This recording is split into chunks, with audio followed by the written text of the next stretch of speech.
Good day, ladies and gentlemen.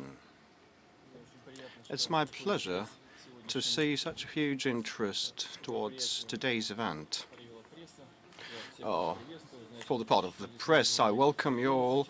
I know that there are very many representatives of regional media, mass media, and I will do my best to accommodate all of you and answer the questions you are interested in and share my vision on the results of our work for this year. Is this sound okay? Can you hear me well? And I will start, as usual, with some figures and statistics.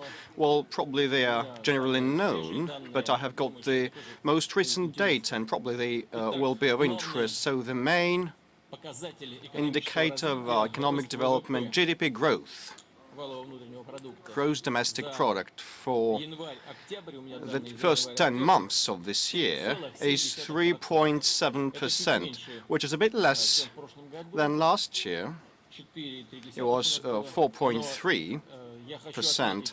But let me note that against the backdrop of the European area recession and the deceleration of the United States economy and a certain landing in China, on the whole, I believe this is a good result. So what was the cause of that deceleration, a slight deceleration this year? The first one is the global slowdown of global economy, and the recession in the euro area. And second cause of that is, well, it's our domestic problem related, first of all, to bad crop yields. Last year we had grain yields above 90 million tons, and this year it's about 74-something million tons, which has told to a certain extent on the inflation, and I will later speak on that, and resulted in a certain slight deceleration in third and fourth quarters. But on the whole, the result is quite satisfactory. As regards inflation, last year was the lowest in the recent 20 years, which we are proud, which is a fact that makes us proud of. We've been targeting inflation, trying to slow it down, and we've got the result finally. As of the 17th of December, it's 6.3% this year. So it's more or less the same, with a very slight increase. Last year, industrial output growth was 4.7. This time is 2.7, which is almost makes it half almost. But still, we're optimistic about the fact that the fixed investment is a bit better. Last year was 8.3. This year it's 8.4.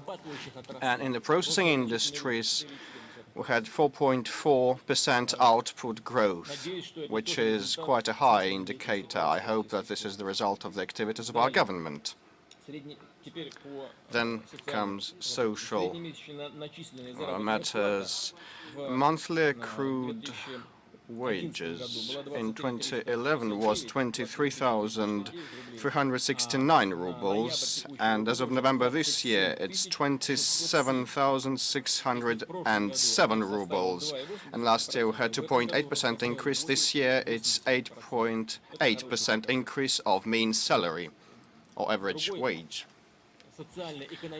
Another very important social and economic indicator which matters for our country as well as other market economies is the level of unemployment, the rate of unemployment.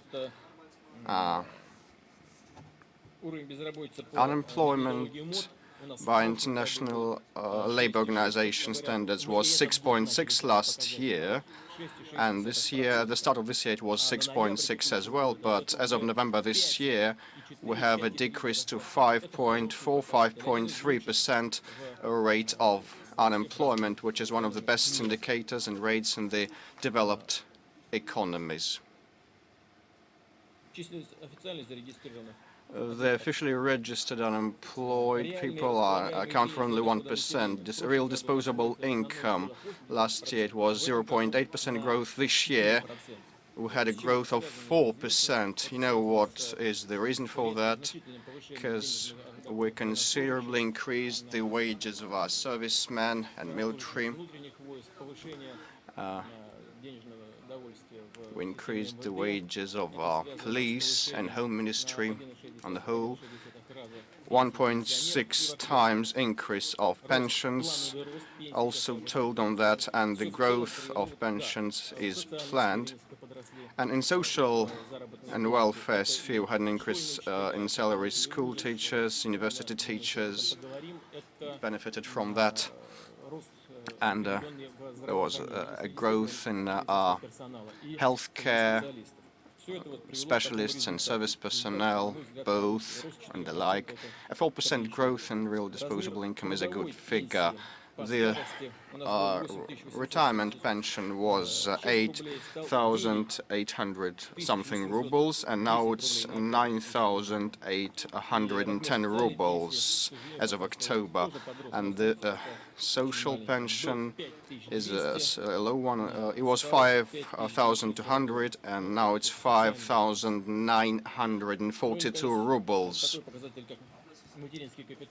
So maternity capital is a very important thing. I keep recalling it over and over again and citing it because previously we had a lot of questions whether we would adjust and increase it. Yes, we keep adjusting it, and we will do so in future. Last year it was 365,000 rubles. This year the maternity capital at present is at 387,640 rubles. As of the 1st of January next year, it will be 408,961 rubles. Capitalization of our banking sector is growing if we go back to our economy. And there's one more pleasant thing.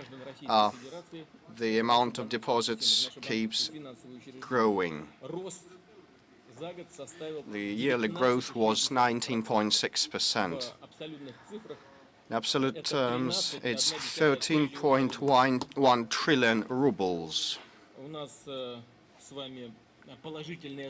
We had the trade surplus last year, 198 billion, and this year for 10 months it's 164 billion, and the yearly indicator will be no less than last year. This is the trade surplus, but I'm giving only the preliminary indicative figures.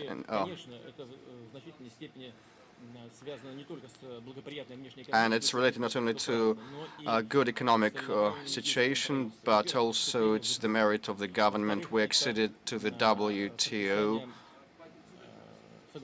We signed a free trade area agreement in the CIS. And thirdly, we established the customs union and the common economic area with Belarus and Kazakhstan. And yesterday I said that the growth of our trade with these countries was 10%, which is a good figure. But the main thing, and I'd like to share it with the public, the main thing is that we have a very good trade structure, mutual trade structure with customs union countries. 20% is the tractors and machinery supplies. Machinery and equipment. And this is good because beyond the customs union we have only 2% of machinery exports. And this is indicative.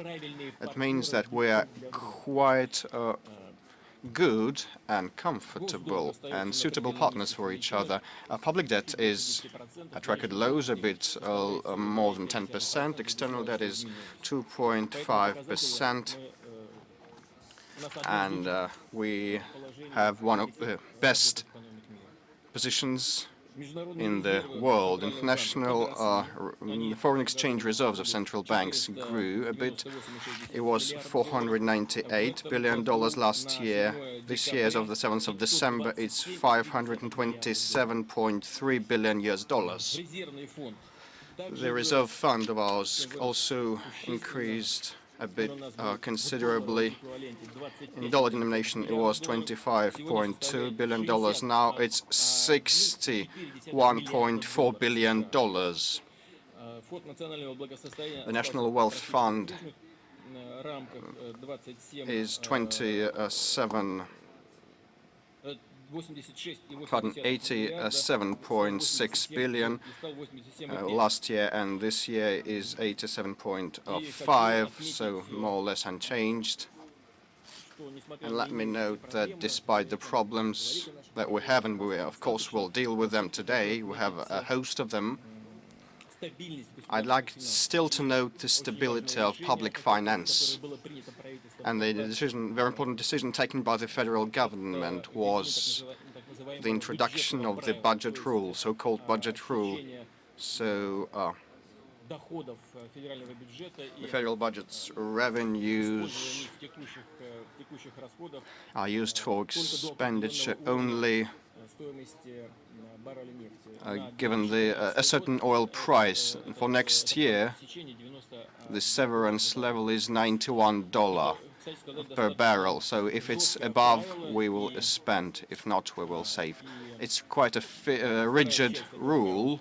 And the second part of that rule is that we agreed that we would not spend money from the reserve funds until we reach a certain amount. And as a result of all this, we have a very rigid but workable budget.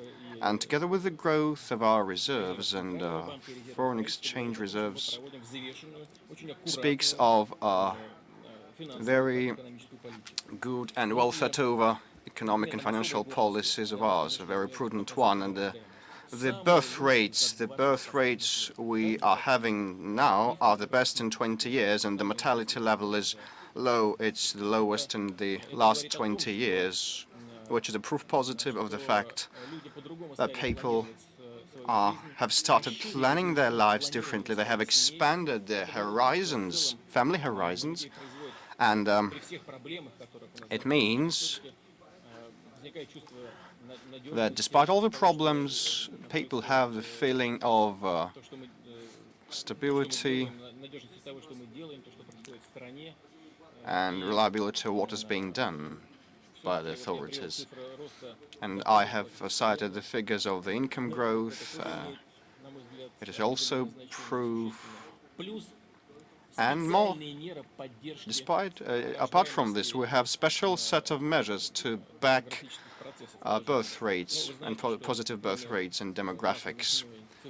Apart from the figures I have cited, the maternity capital figures, we have a program of supporting women who have decided to have 2 and more children. And starting with next year, with the first quarter, as far as I believe, the government will launch another program that of backing of families with 3 and more children in 50 regions of Russia where we have been having negative birth rates. It's the northwest, it's the Volga River, and it's the Far East region of Russia.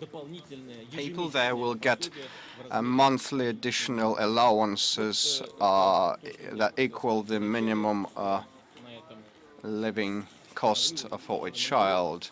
And this was the beginning of the press conference. Now I will stop my monologue. I know that you have a great deal of questions, so let's start this direct dialogue between Vladimir, if you allow me, and Dmitry Sergeyevich Peskov will help us warm up. So first of all, we will get our bearings. Some people I know by name, so others I don't. Please introduce yourselves, your media, and your city or country. Not you, not you. Yeah, you, please. Ksenia Sokolova, Snob Magazine. In retaliation to the Magnitsky Act of the United States, the State Duma has taken some measures in terms of prohibiting the American citizens to adopt Russian orphans. Do you believe that this retaliation is adequate and proportionate? And don't you think that the most disadvantaged children are becoming a tool in political games? Thank you. Well, first of all, now you have said this is a retaliation for the Magnitsky Act, so-called Magnitsky Act. Let me say a couple of words on that. I have already expressed myself, but still, let me reiterate. I believe this is definitely an unfriendly act towards the Russian Federation. It's not about officials that are not allowed to have some accounts or hard assets. You know, in my address to the Federal Assembly, I mentioned it. We believe that our officials, top-ranking officials and politicians should have accounts in Russian banks. In the Russian Federation, we have a great deal of banks with 100% foreign equity, and their workability is not disputed by anyone. So if this bank operates in Russia, in Vienna, or in any other capital, it does not matter. The thing that matters is that it's an international financial institution. And as regards real estate, I also spoke on that. If our foreign colleagues help us identify those in breach of our rules, we will be grateful to them and will give them some premium. But it's not about officials. You know, they just replaced one anti-Soviet, anti-Russian act by another. They can't do without it. They just are trying to be guided by the standards of the past, which is bad and which is poisonous for our relations. As regards this very topic you have touched upon now, the adoption of our children by foreign citizens, as far as I know the results of the opinion polls, the majority of Russian citizens have a negative attitude towards such practices. We should be able to cope with this by ourselves and incentivize adoption on the domestic level, adoption of orphans. In this regard, I believe that yesterday's proposal by Dmitry Medvedev was right. We need to develop inside the country this area. We need to eliminate bureaucratic barriers to support families who adopt orphans. And as for the American side, the thing is not about certain people and American citizens who adopt Russian children. There are catastrophes taking place there, and we are well aware of them. But the majority of people who adopt our children are adequate parents. They are honest and decent people. And the reaction of the State Dupa officials is aimed not at those people, but at the position of American power. What is this position about? When there are crimes committed against Russian children, which were adopted, the Russian authorities do not respond to this at all, and so people who committed crimes against children are not punished. But that's not all. Russian representatives are not allowed, even in the capacity of observers, to monitor such processes. Recently, we have signed an agreement between the Ministry of Foreign Affairs and the State Department about the actions of the Russian side in case of such crimes or crisis situations. And what do we have in practice? In practice, we have that this area was related by the American legislation to the level of states. And when our representatives try and fulfill their obligations, they are told that this is not up to the federal authorities, but to the states to decide. And at the state level, you do not have any agreements, so address the State Department and deal with them. And as for the federal authorities, they send them to the states, so they just do not react properly, as if they do not understand anything. They do not allow them, even in the capacity of observers. And what our partners are worried about in the US and American legislatures, about human rights in our prisons, in detention centers, that's a very good deal, but they have their own problems back at home. I've already talked about this. Abu Ghraib, very well known in the world, Guantanamo prison. They keep people there for many years without any crimes, any charges, and even as if in Middle Ages they legalized tortures. Just imagine that we have something like this in our own country. They will eat us, and there they are silent. They keep a blind eye to this problem. They promised to close Guantanamo, but they have not delivered on this promise, and maybe they continue tortures. We do not know. And the so-called secret prisons of the CIA, nobody was punished, and they tell us that we in our country have problems. Yes, we know this, but to adopt certain anti-Russian acts is not proper, and it was not provoked by any of our actions. I know that this was an emotional response by the State Duma, but it was commensurable. Let's continue. Aif, Mike, please. Mr. President, Alexander Kolesnichenko, argumente, they try to mislead us, as well as the authorities who provide figures about the income's growth. We have figures that when teachers look at their salary payrolls, they compare their income to the average ones, but I believe it's a different area, and some other of my colleagues will deal it. I'll respond to that as well. Yesterday, I believe we had only two good news. The first one, a little bit more people were a little bit more aware of what State Duma is about. And second, Mr. Medvedev said that we are in need of new steps and measures. Could you please elaborate on such measures and steps? If you're interested in my personal experience, I believe our general system, for our system, the guardians are at the same time the boon and the threat. And the last step for me was when I came to the court and we faced their intimidation and humiliation as well. As for the second decision, I have already described my position. I do not agree with you.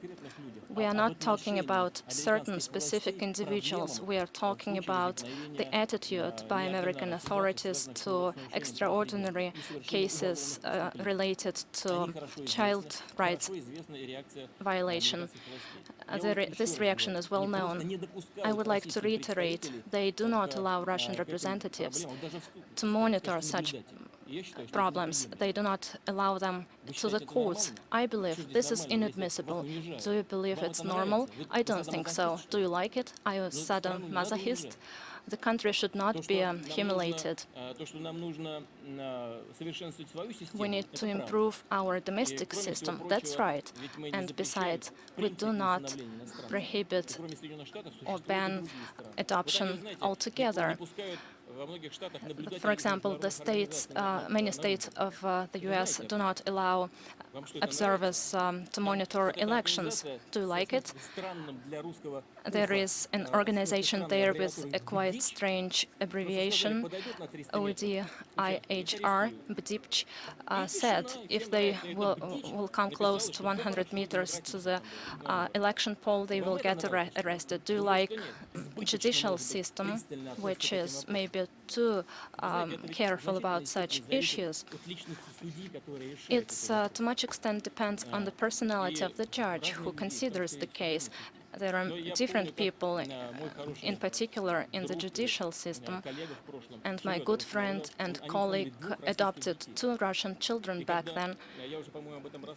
I believe I've already talked about this, and when they came to the court in St. Petersburg, the judge asked them, and what is the attitude of the elder daughter?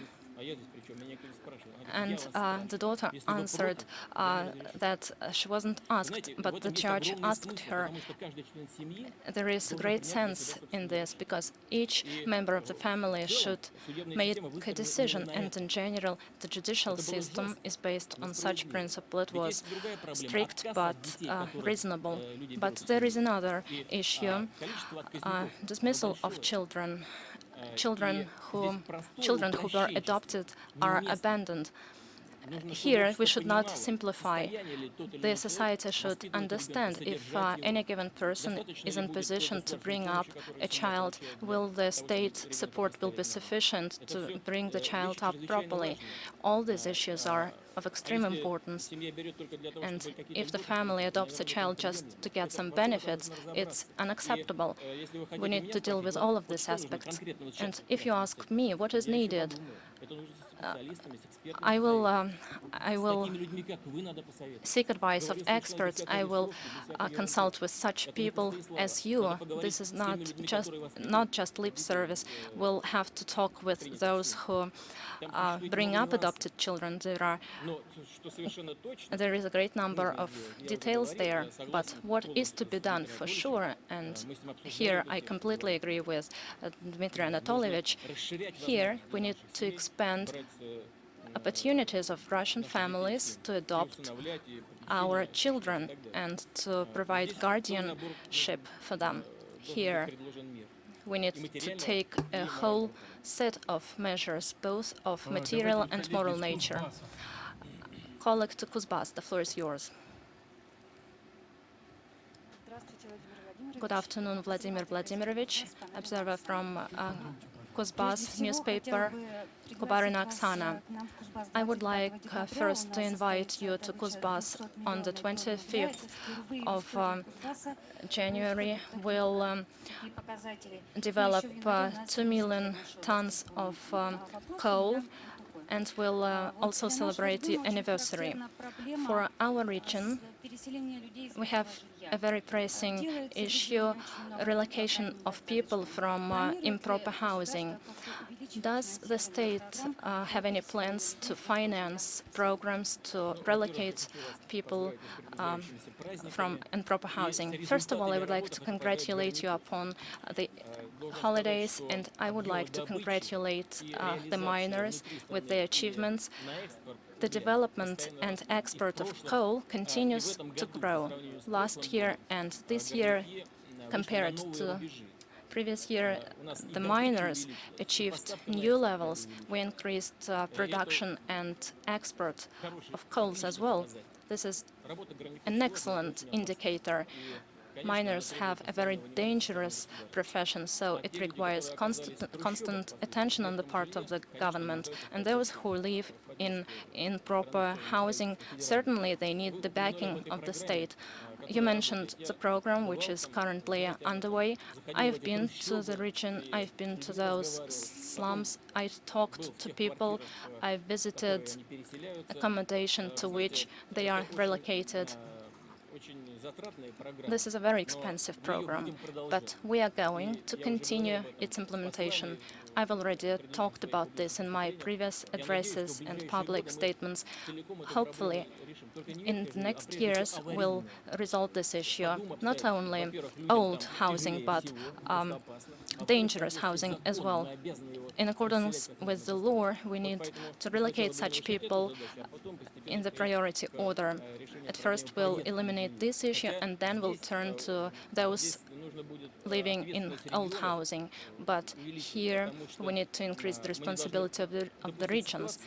We shouldn't allow the situation when resolving the dangerous housing issue will increase the number living in old housing. But I'd like to assure you, we'll pay our great attention to this issue. ITARTAS, state agency, state information agency. Veronika Remanenko, ITARTAS. It's been 7 months since you took office, and since then you dismissed several ministers, reprimanded some of them. What is the reason? Have you become more demanding, or do the ministers not respond to the requirements? Are you going to dismiss anyone else? In general, the work of Prime Minister is satisfactory. We should not forget that the current Prime Minister was a president for the period of 4 years. It's a great experience. So I believe this experience will be tapped in by Dmitry Anatolievich at his new office. I myself know that this is a very complicated work. You need to work on the ground. You have direct responsibility for decisions made. And sometimes you cannot assess the situation correctly at once. This responsibility is tangible.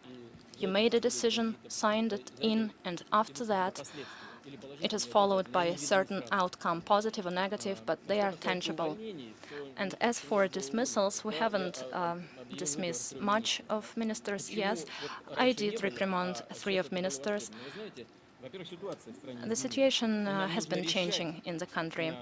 Currently, we need to settle long-standing but very important issues, primarily in the social sector. We were talking about increase of wages and other similar issues. By the way, I haven't answered your question related to teachers. I'll do it now. People have huge experience in government, but they have never been in the position of the first parties. Many of them believe that they know all, but people need to understand. These are colleagues with whom I work for a very long time, but they need to understand that between what has been declared as a priority aim in social and economic spheres and the presidential campaign, and between what the government is doing, there should be no difference whatsoever. That is what they should be doing, because the country waits for results in these spheres to come. Therefore, the President should not declare something, whereas the activity of the government should be different. No. We should be working as one team, and we need a result. That's what everyone should understand. That's the first thing I'd like to say. The second is, I didn't dismiss anyone. I'd like to say that the minister who resigned, I'm not opening now any secret, no intrigues whatsoever. He simply understood that this was not the proper place for him to be. He thought that the work he was supposed to do was somewhat different. He was engaged in domestic policies, and he was of the view that the Ministry for Regional Development was almost the same, but it's quite different. You've got to work with quite different issues. And it's quite natural that the man honestly said that this was not the proper place for him to be. He said, this is not something what I expected. Therefore, he resigned, and that was the right thing to do. Why torment oneself? It's absolutely incorrect. Even though I did reprimand him, he is a very experienced person. I believe that his experience can be used in different places. Colleague with the writing peasants wants to take the floor, but please do not take the floor. Ask a question. Thank you. Izvestia Mordovia. We have 40% of peasants, that is the 40% of our population. This year, 40% of the population of Mordovia. Unfortunately, they are facing now several problems in agriculture. Starting from 2013, a new procedure of subsidizing the agriculture in the region is going to be introduced, the so-called hectare principle financing. But this region is a region where livestock breeding is very developed. Therefore, our colleagues ask you to consider amendments to this region. They promise that they're going to double the production of meat in 2 years, thus making a contribution to ensuring the food security priority which has been set in your federal address. Can the agrarians count on your support? And the second question. The people of Mordovia asked me to convey to you their gratitude for the help in preparation of the celebration 1,000 years of the Moldovan people. Thank you. But have you forgotten about the championship? I do know that you had a very spectacular festivity there. The preparation for the World Cup became a all-Republican affair, and that is very good. I'm very content that Mr. Merkushkin and other leaders, today's leadership of the Republic, pay so much attention to sports and physical education. But going back to your question about the hectare principle subsidizing, I'd like to say that the government decided to do this because many requirements were submitted by the agrarians themselves. There are different approaches to this issue, but on the whole, in many countries, this system has already been introduced and been applied. It might be formulated differently, but it is thought to be very expensive, very costly. Per se, this system is not efficient. What is important is how it is being applied. If you think, and if your colleagues in Mordovia think that there are any issues pertaining to the use of this system, even though you didn't specify what are those problems, but I'd like to charge the government with this issue. If we really see that the decisions that have been taken need to be adjusted, we are going to adjust them. Concerning the traditional spheres of activities in the Moldovan agriculture, I'm confident that the Moldovan peasants and agrarians, farmers, are going to do their best, just as in many other constituent bodies of the Russian Federation. Moldova has no oil, no gas, but still the pace of the growth is quite high, and in many spheres we can witness positive shifts in humanitarian sphere, and I'm quite pleased to say that. This doesn't pertain to the question that has been asked, but Moldova is one of the best examples of a multi-ethnic republics in which the relations between different denominations and ethnic groups are absolutely harmonic. Our colleagues from Finland and we visited Moldova, and in one of the villages we saw men and women in national costumes, and the Tarjahani, the then Finnish president, asked me whether it was because of a festivity. Yes, I answered. It was a national festivity, but even in ordinary days we do this, and I was very pleased to say that. Let us continue. Live news, please. Could you take the mic, please? Good afternoon. Mr. President, there are so many anecdotes about about your life. Oh no, they are afraid to tell me about those. The last one is about the end of the world. Putin promises so much because he knows when the end of the world is going to come, or he set the press conference on the eve of the end of the world because he wanted to draw some results. Well, you know, I know when the end of the world is going to come. And when is it? In 4.5 billion years, because if I'm not mistaken, this is the cycle of the sun, around 7 billion years. 4 billion years have already passed, though in 3 or so billion years, the sun reactor, so to speak, is going to extinguish, and the sun is going to turn into a white dwarf, and the life is going to end. So if you view the end of the world issue from this angle of view, it's so. You're not afraid then? No, certainly I'm not going to be frightened by that. Depardieu told you that he already obtained a Russian passport. Was it a joke?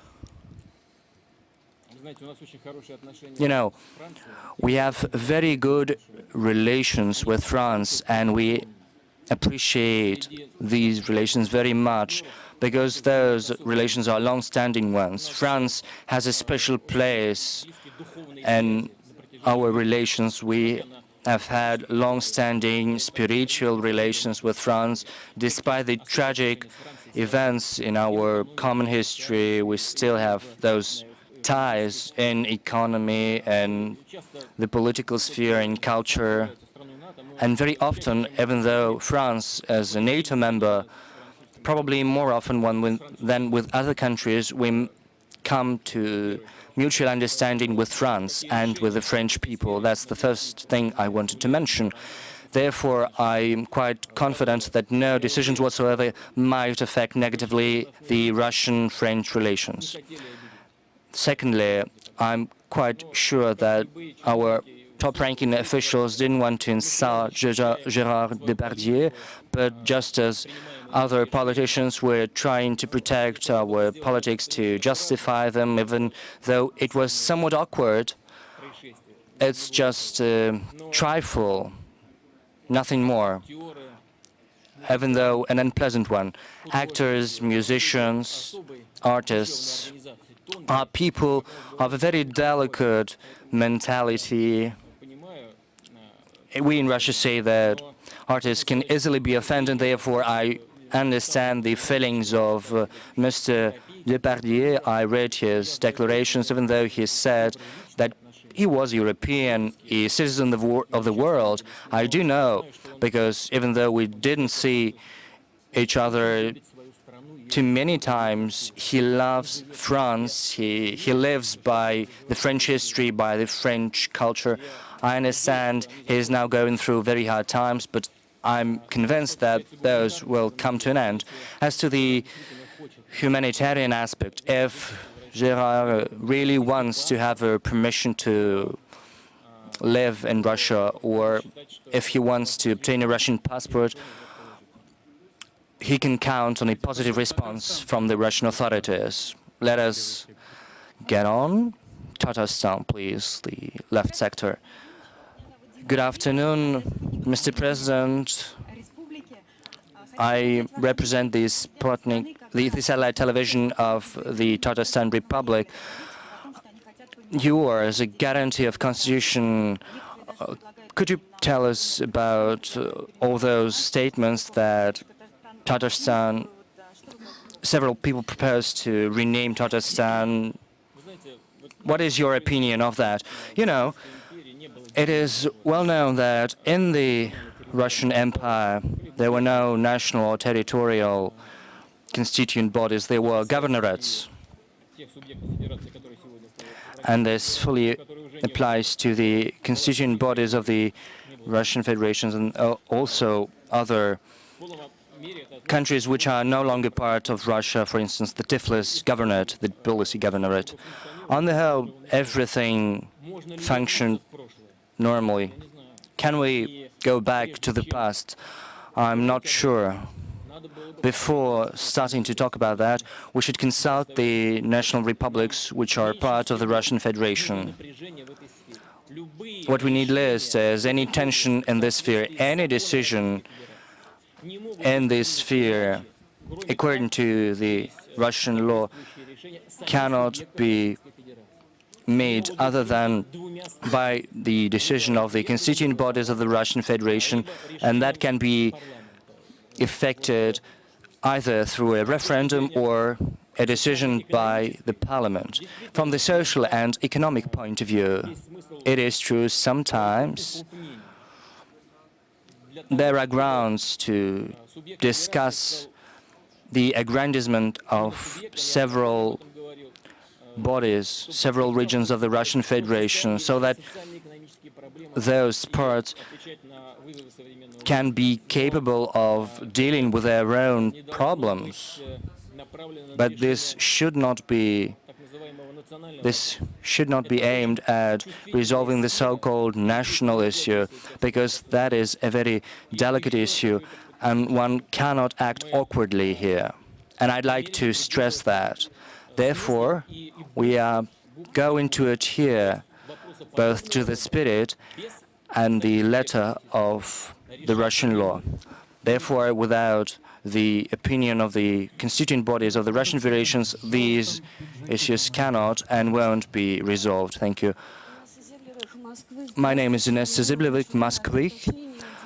Good afternoon. I have an issue to specify. I didn't understand your personal opinion of that amendment. Do you support the full prohibition of adopting the children by Americans? It is going to be tabled in a week. Will you support it? And the second question, are we going to do anything about this Road 10? That is the notorious road Moscow-St. Petersburg. You know, as a result of all those issues around the Himkin forest, the construction of the road has been suspended, and at a certain moment the foreign partners told us that if we were unable to resolve the domestic issues, we would wait for several weeks and then withdraw from the project. I'd like to remind you that the road is being financed under the guarantee of the French government and through credit. Therefore, losing French partners was very dangerous because it could result in a total failure, and we couldn't have found more resources necessary to construct this road.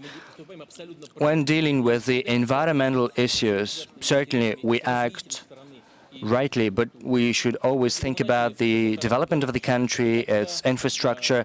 Had we started 18 months earlier, this doesn't mean that we wouldn't have this problem at the road related to heavy snowfalls. Probably we would have completed this road by the deadline or not. Probably it would have been constructed faster, but that is not evident yet. This doesn't mean that I'm against people whom you call environmental activists, but you should always think about the development. Development is always intertwined with this contradiction in the environmental sphere. What we need is a civilized dialogue so that everyone understands what the consequences might be. On the whole, I think we did manage to foster full of trust relations with environmental activists, also preparing for the Olympic Games in Sochi. Unfortunately, we did lose some money which was in the budget when we started to finance the construction of a road on the border of the National Reserve Park. We lost around 100 million rubles, but I told them that was okay because we managed to preserve nature and we relocated the road which had to be constructed. And unfortunately, this was not altogether a civilized way to deal with these issues. I think that from the very beginning we had to be more transparent, more open, and probably this wouldn't have resulted in those clashes around the Khimki forest, and it wouldn't have prevented the construction of the road. As to the draft law, I need to look at this text. Maybe today or tomorrow I'll try to do it.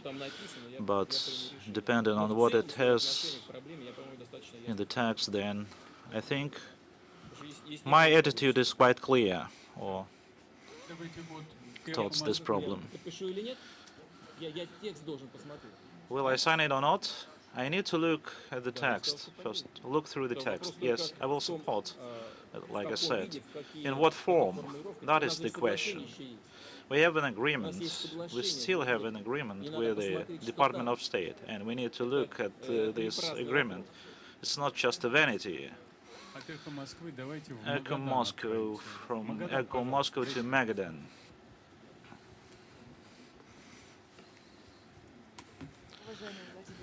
Vladimir Vladimirovich, before this press conference, before coming to this press conference, I prepared a original sort of question.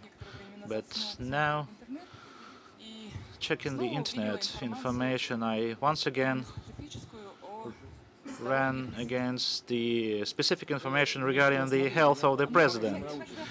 Sometimes, yes, I have to looking at you, looking at the monitor, because you are sitting far from me. You're such an energetic, a handsome man, and many women confess all this.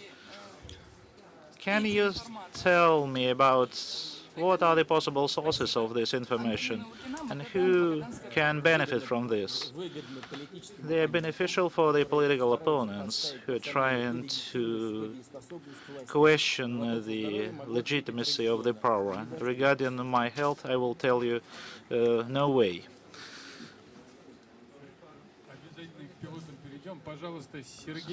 Sergei Brilov.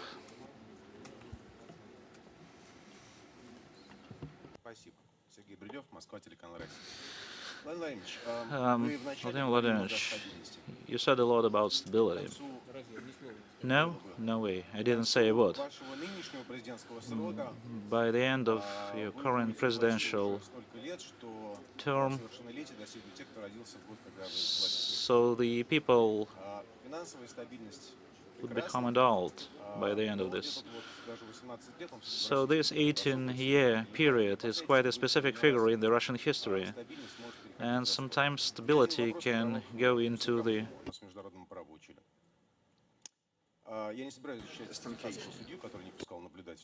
stagnation. I wouldn't like to defend the US parents, but if people start adopting these children, then it would mean quite a significant figure. Can you ask the foreign minister to upgrade this US-Russian adoption agreement? I will already mention the situation when we adopt the agreement with the federal executive, and these problems are regulated by the authorities of the states, then this agreement is not working. I have the information from the embassy. The officials from the embassy are not allowed to monitor the situation with these adopted children. That is why we have to look at the content of this agreement. And your colleague from ECHO Moscow asked a question about this problem. This agreement provides for a possibility for a party to denounce this agreement just 1 year before the actual denouncement. That is why my attitude towards what our members of the parliament are doing. So if United States are quite easily agree with the members of the Congress, then why I should challenge the attitude of our parliamentarians? As far as the adoption by deputies, then it's a good thing. If we look at this problem, then of course they sometimes adopt kids. They have to regulate rules of attitude, regulate some spheres of the social life in our country. Some point in time in Leningrad we had quite frosty weather, just back to the USSR, and the first secretary was Mr. Romanov. Many made-up stories were told about him, about gold porcelain, or you can have different opinion about the Soviet Union times. And when the frosty weather just destroyed the heating system, then Mr. Romanov just asked all the members of the local parliament to go to the streets and to clean the streets. Voroshilov just also participated in the attacks during the war. Is it a smart decision or not? He's a brave guy, and if each deputy adopts a child, then it's a good thing, but it's not the solution of the problem. We have to upgrade, to improve our legislation, and that is the main role of the parliament of the country. Stability and stagnation. That's, you know, a sort of tricky comparison, or sometimes efficient comparison, but it's groundless. Why? Because the mandatory, I would like to stress, mandatory requirement of the stability is the development. How can you talk about the development if something is collapsing in the country? Who can invest into this economy? Look at China. Investors go to China, and investors know that they can, at least during the next 10-15 years, they can ensure the return of the investment. This is the main prerequisite of the stability. It doesn't mean that we have the same system like in China, in Russia, but it should be a mandatory requirement for the development. Our Georgian colleagues who have been working in Moscow for many years, Tamara Nutsubidze, Rustavi 2 channel, TV channel. Vladimir Vladimirovich, you said that relations between our countries would depend on elections. We had elections, and one of the first steps of a new prime minister was the nomination of a special envoy. There was a meeting between Karasin and Abashidze. We would like to know your opinion regarding the future of our relations, especially in the light that for new Georgian authorities, the main priority is the participation in NATO, membership in NATO, and integrity of the country. Are you prepared to continue the dialogue with the new authorities? We see some positive signals, sometimes restrained, but still positive signals from new leadership of Georgia, and nomination of a special envoy of the Georgian government to regulate relations with Russia. We welcome this step, and we reciprocate in that. Otherwise, there wasn't a meeting with Mr. Karasin. But I would like to draw attention to the problems, well-known problems, that the current president of Georgia, Mr. Saakashvili, brought the situation in a deadlock. And so far, I don't understand quite completely how to get out of this impasse. We can change our relations with these Abkhazia and South Ossetia, and Georgia cannot recognize their independent status. I don't see any way out so far. We would like to normalize the situation with Georgia, but from the economic point of view, We should be frank. Georgia is interested even more as compared with Russia, but we are not trying to be arrogant here, saying that we don't want it. But the relations between two close nations should be normalized, and we should do our best to do so. But how to overcome the most complicated issues in our relations? So far, I don't have a response to that. But still, we have some people who are willing to have a professional touch on a solution of this issue. Then let's do it together. Alexander Gamov, radio, television, and Komsomolskaya Pravda paper. Radio, television. Yes, we are an empire, like Murdoch empire. He's just dragging behind us. Yeah, we should be quite attentive. You probably remember Boris Nikolaevich said he is the president of Russia #1, and accordingly you are the president #2 or and president #4. 2 times president. Much has been said about how our country is changing, the Russian people are changing, and are there any changes in Vladimir Putin? The difference between President Vladimir Putin #4 and #2. What should we expect from you? Are you going like a slave in the vessels? And what would be your main efforts or steps in the near months, days, like slavery in vessels? We started yesterday our working day at 10 a.m. and we finished exactly 10 p.m. My last meeting with Mr. Sarkisyan ended 5 minutes to 10 p.m. So that's approximately how my working day looks like, and I just got used to that. Regarding changes, you know, maybe quite a very famous proverb: everything is running, everything is changing, evolving.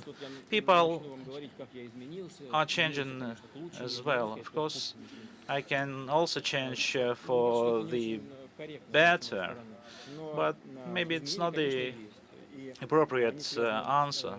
Of course, there are some changes. They are related or pertaining to my experience, which I have gained, especially professional experience, and I pretty much the work as a prime minister just was quite positive for me, especially during the acute economic crisis, when you should assume full responsibility for the things that I was doing.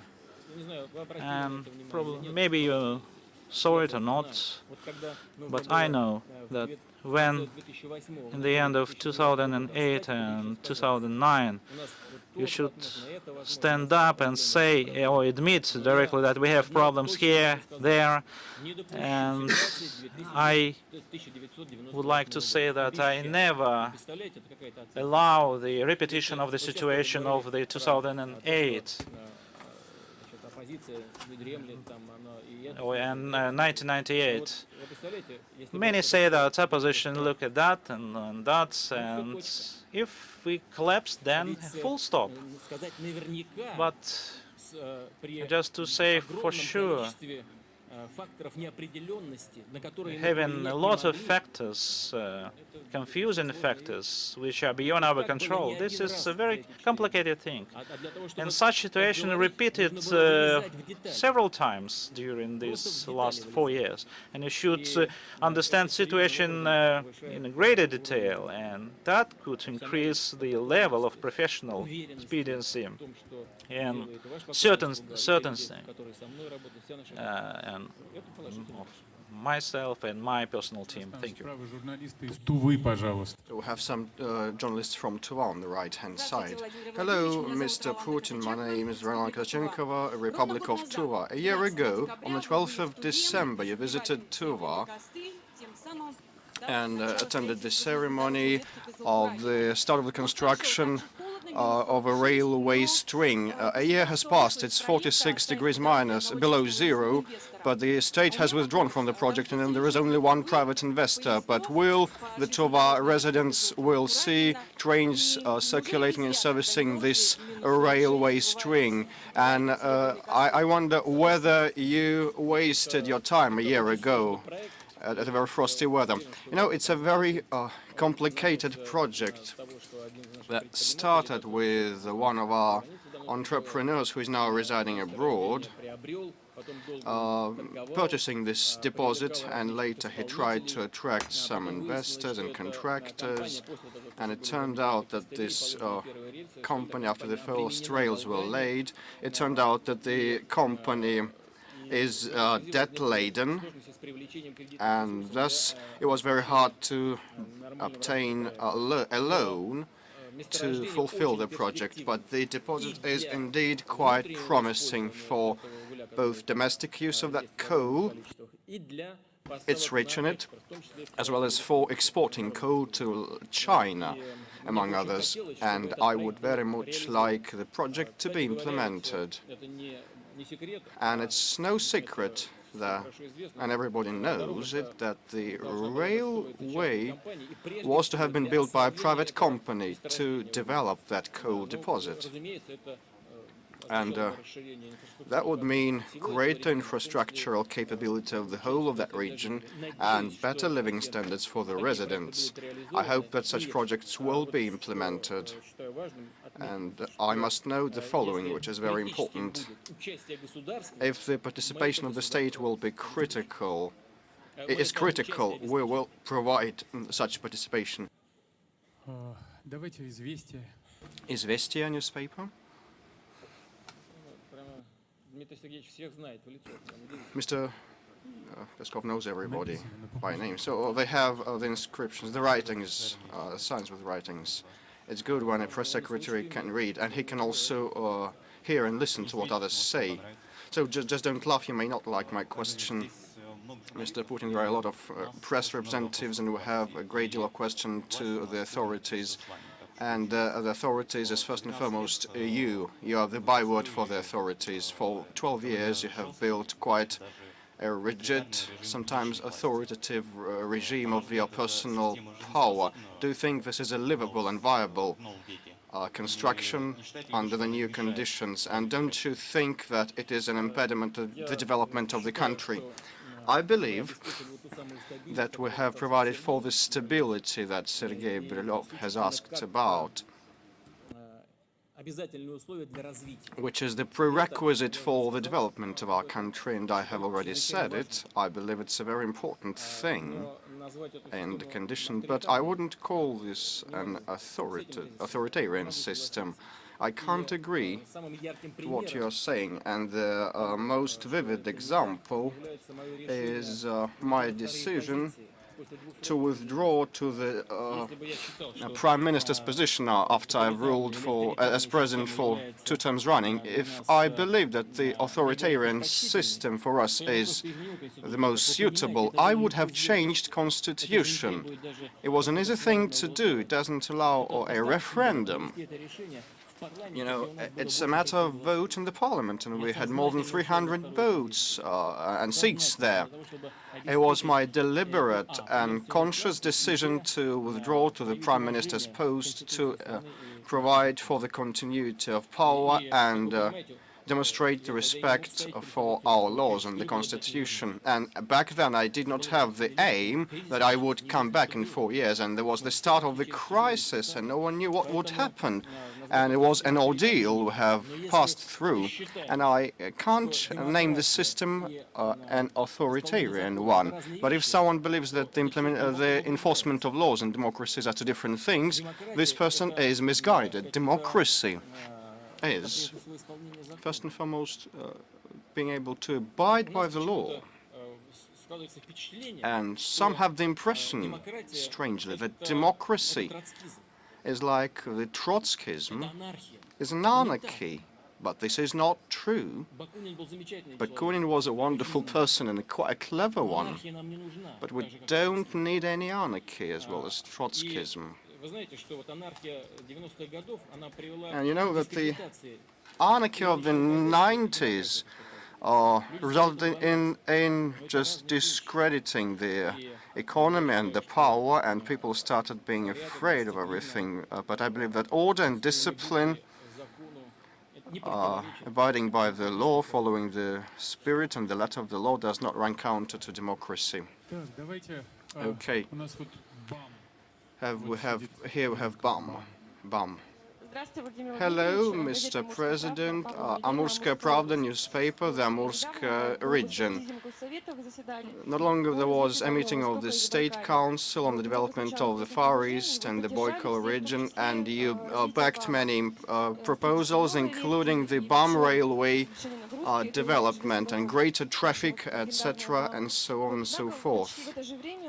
But at that time, Russian railways and other companies just decided to stop the service of two trains, Tindonetsk and Komsomolsk, who have 11 settlements with 4,500 residents, without any railway service or any other kind of connection. And they send heaps of letters to us so that we can address you here and ask you what is the correlation between the position of the Russian Railways company and the state, because everybody keeps saying that the BAM railway is very important. The Baikal-Amur main line is very important. So what is your comment? You know, the Baikal-Amur main line is a very problematic thing, and in that area there is a lot of dilapidated accommodation that cannot be sometimes regarded as accommodation per se, and we need to relocate people from. We've already made first steps, and we will keep acting. As regards Russian Railways company and its decision, the government will support, if it's not known, the government will support this company to the tune of 40 billion rubles. This will be the appropriation to them next year, but the company believes it's not enough to preserve low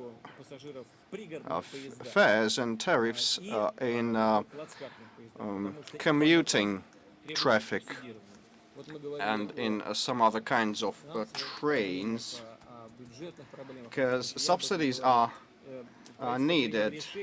And I have said that the government has made a decision on that 40 millions, and people believe that there should be more subsidies allocated, and instead of 30 billion rubles for that reserved seat trains, the company will get only 15 billion, and this is not enough. But it's not a good thing that we bloat the expenditure of the federal budget either, and the company tried to weigh up all the options, whether they remove some train service that is not profitable and reduce their costs and raise fares in the economy class trains, in the reserved seat trains, or just reduce the commuter train service support. And the decision was in favor of the commuter train service because very many people use these train connections every day, commuting to work and back home. But I believe we should once again consider the situation, because we do have a chance to increase the support of our Russian railways, and in some cases when there is no other travel options available like yours, we should definitely not be guided by restrictions. Bloomberg. Here's the mic.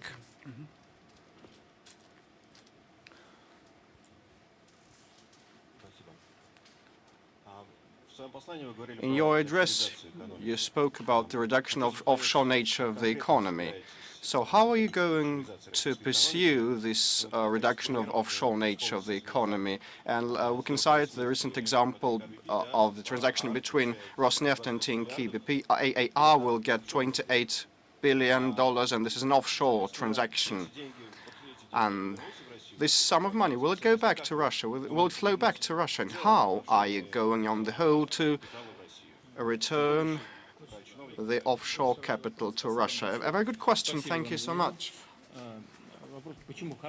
Okay. Why is it a good question? It's one of the key ones for our economy, because you need to reduce the offshore sector of the economy. It should be a prudent and civilized policy. The first one is an administrative means. I just mentioned probably it in my address to the Federal Assembly.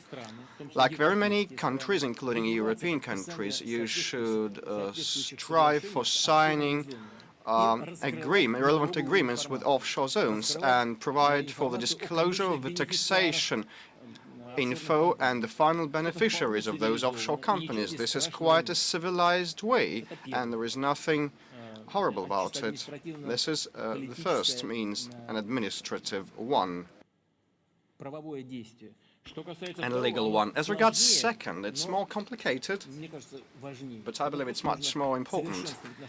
We need to streamline and retrofit our legislation, make it stable, efficient, make it protect the interests of the proprietor and the rights of property. And the third way is to improve investment climate. All those are very major goals that we are setting forth before ourselves, and we have been developing and elaborating action plans together with the business community representatives, and on the proposal of our business community, all unions and establishments and the Strategic Initiatives Agency is also participating. We have came up with a plan of improving the investment climate in this country, and we're advancing along some of the tracks quite effectively. In terms of tax administration, we have improved by 30 positions, and now we rank higher than the United States in international ratings. And I believe that the tasks that we set forth are feasible, but we must work in this direction, which is what we will do. Well, there's a problem. What does the word problem means? Hello, Mr. Putin, Ivanov Alexei. New Life, a newspaper, the Vologda region. Mr. Putin, my question relates to the reserves, natural reserves. Sorry. I just said that the money that the Rosneft company paid. The thing is that this is one of the forms of reducing the offshore sector, the offshore share of our economy. It's just to improve the property rights protection. If we believe that this is a legitimate proprietor and they got their money by legal ways, it is their business where to invest the funds. I would very much like them to invest a huge chunk of the means in the Russian economy, but for that we should create special conditions. And I know that my colleagues from the government and some companies are in contact with some of the participants of that transactions. I hope that the entrepreneurs finally decide in favor of investing in Russia. Well, what about the life of people in natural reserves of our country? There are 41 of them. The Russian north is in Vologda region. The population living there can't buy land plots, and the municipality is losing investors, has been losing investors, and the development is very slack. How should such territories be governed, and what should be the relationship between those natural reserves and the local population? Well, this is the question that was asked by a colleague of yours. This is the direct difference between, on the one hand, development and on the other hand, nature conservation. In those natural reserves, we have the special procedure of land use. And if you believe that it should be amended in order to use those lands in the economic activities, let's think all together. I know that there are some limitations. I'm aware of that. But it's clear that these limitations are related to the need of protecting those special natural reserves that are national wealth. And we should not infringe on the rights of the local residents by no means, and we should think what their income is generated by. And we should not only think of how to use those lands in natural reserves, but also about how to provide for the incentivation of domestic tourism and create small and medium enterprises in the sphere of tourism, and how to back them on the state level. How can we create new jobs? I have already cited an example, like in North America. Economic activities are permitted in such reserves, but activities related not to agriculture, but to small and medium enterprises. And it turned and proved to be quite efficient, and the damage to the nature is minimized. I believe this is the track we should follow. Sakhalin. Sakhalin colleagues, the floor is yours. Mic is there. Vladimir Semyonich, Sakhalinsk region, Kupensky Vedomosti. I have a question pertaining the remote region of Russia, Kuril Islands. The Kuril program has been implemented since 2006. Much has been done, but it has been adopted until 2015. And what will be done later by the federal center with regards to this region, which is very important for Russia? And another issue, territorial issue, which is well known to all in each of us. The third mission has taken place to southern Kuril Islands, and it describes islands which still have no names. And these names are gradually proposed and potentially will be adopted. And what is your opinion about the idea to call one of the islands after Putin? Then everybody will know that this territory belongs to Russia and will never be brought away. That's not the reason to call it after my name. We can call it after Tolstoy or Pushkin or after some experts. This will be more productive, I believe. But as for the question pertaining to the territorial aspects, as for this issue, we are looking forward to a constructive dialogue with our Japan colleagues. We've heard signals emanating from Tokyo, from the ruling party, which says that the leadership of the party will seek to sign a peaceful agreement. We appreciate this very important signal, and we are looking forward to a very productive dialogue. And the economic side of this issue should not embarrass you.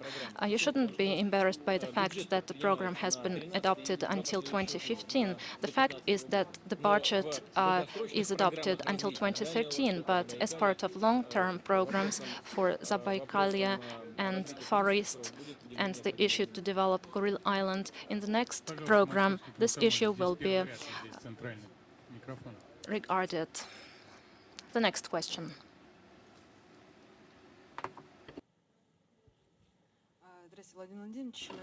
Good afternoon, Moskovsky Komsomolets. Today you said that your aides tell jokes about you. I was kidding. I understand this. Previously, you did not hide the fact that Mr. Kudrin was a source of an alternative opinion for you. When everybody said yes, he said no, and he continues to behave like this. And who replaced Kudrin from the current team? What do you mean? Do you mean who is the source of the alternative opinion for you now? Kudrin has not disappeared anywhere. He hasn't moved anywhere. He lives here. He works in other capacity, but I have regular meetings with him. Not very often because I have much to do and many tasks at hand, but quite regularly. And I listen to his opinion. I believe it is very important. Alexei Leonidovich is not by chance was called the best finance minister in the world. He is a great expert, but the difference between experts and people responsible for decision-making is that they are not responsible for those decisions, but their opinion is not only interesting, but is good to know to make a balanced, well-thought-over decision. There is a great number of authoritative people in the world who have huge experience. One of them is, for example, Mrs. Lagarde, who heads IMF. In European countries, they also have great experts in the direct meaning of the word. Those working in finance and economics, they have great experts in the US as well.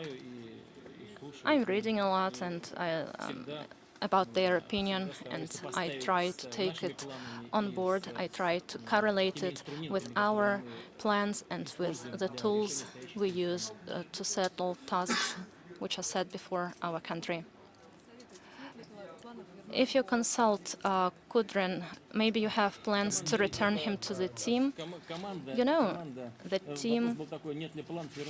The question was about returning Kudrin to the team. The team is some symbolic name, and if I consult him, this means that he is in the team.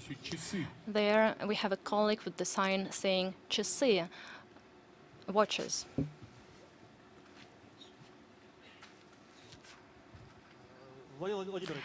Vladimir Vladimirovich, my name is Sergei Fadeev, Kaluga, Вечерняя. The multi-million army of Russia asks a question: when will we stop living by winter time? As regards the time, switching of time, when Mr. Medvedev made this decision to transfer to a new time, he was guided by the attitude of the majority of the population of our country, who said that time switching badly influences their health and badly influences some parts of agriculture. But when he made this decision, it turned out that a great number of people is against it, and their number is even more than those who was for this decision. The government is to monitor and, as a result of this monitoring, to make a final decision. Certainly, there are some problems. I myself face them constantly. When you wake up, it's dark outside, and when you go to bed, it's already dark. But there are certain issues, especially in regards with the forthcoming sports events, Olympic Games, the World Championship, and even Universiade is related to the broadcasting and broadcasting rights in other countries. And when the time difference is large, for example, 3 hours with Europe or 4 hours with the UK, the sports event starts when the bulk of the people is still at work. I'd like to reiterate, primarily we should be guided not only by these considerations, but by the interests of our population. The government is currently holding a monitoring which will result in a final decision. Channel TVC.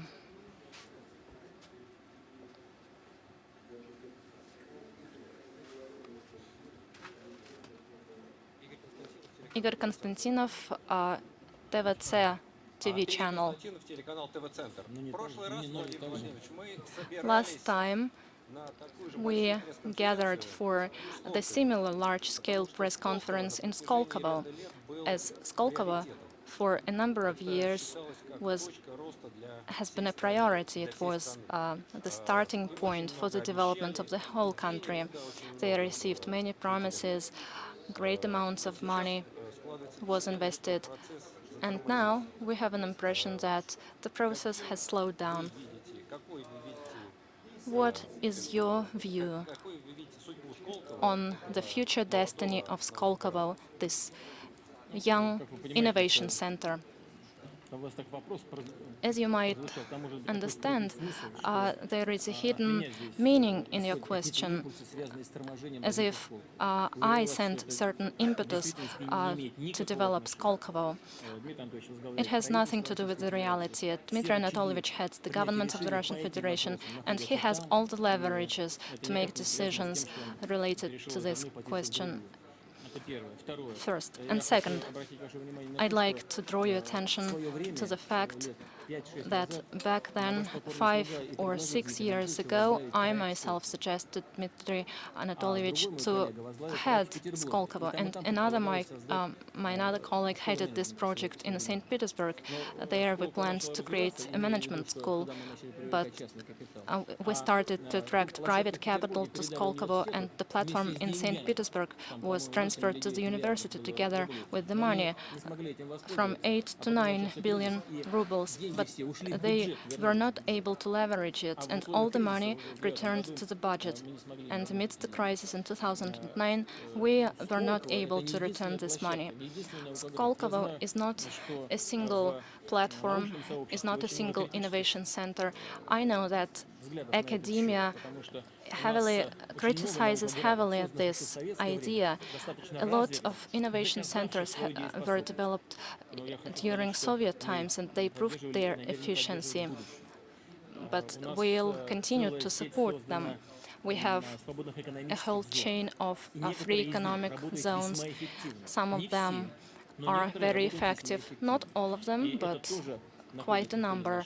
And we monitor the situation here as well. As regards Skolkovo, this is one of the zones, one of such innovation centers. In general, I believe this is a good idea which needs to be developed further. It is about amount of financing of investments, how much money to allocate to develop it. We have a great number of representatives from Chechnya. We have a colleague over there. Newspaper Kadyrova, Belkis-Tadayeva. For many years, we are meaning older Kadyrov who died. So I would ask you not to laugh. The world community focused Chechen question for many years, but now, luckily, Chechnya is the zone of peace, the zone of economic development, and currently the region lives peacefully and is prosperous. But the center of all tragic events transferred to the adjacent region. Vladimir Vladimirovich, what do you believe is the reason for all the problems? What measures should be taken to stabilize the situation? My second question is as follows. Over and during the Chechnya campaign, we had a radio station, Chechnya Svoboda, which was renamed to Kavkaz. And on behalf of the Chechnya intelligentsia, I'm asking this question. We would like to expand the scope of radio broadcasting. Previously, the broadcasting was for the whole day, and now it was reduced. Is it in the structure of VGTRK or not? It's Voice of Russia. We took note of this question. We, together with my colleagues, will try to improve financing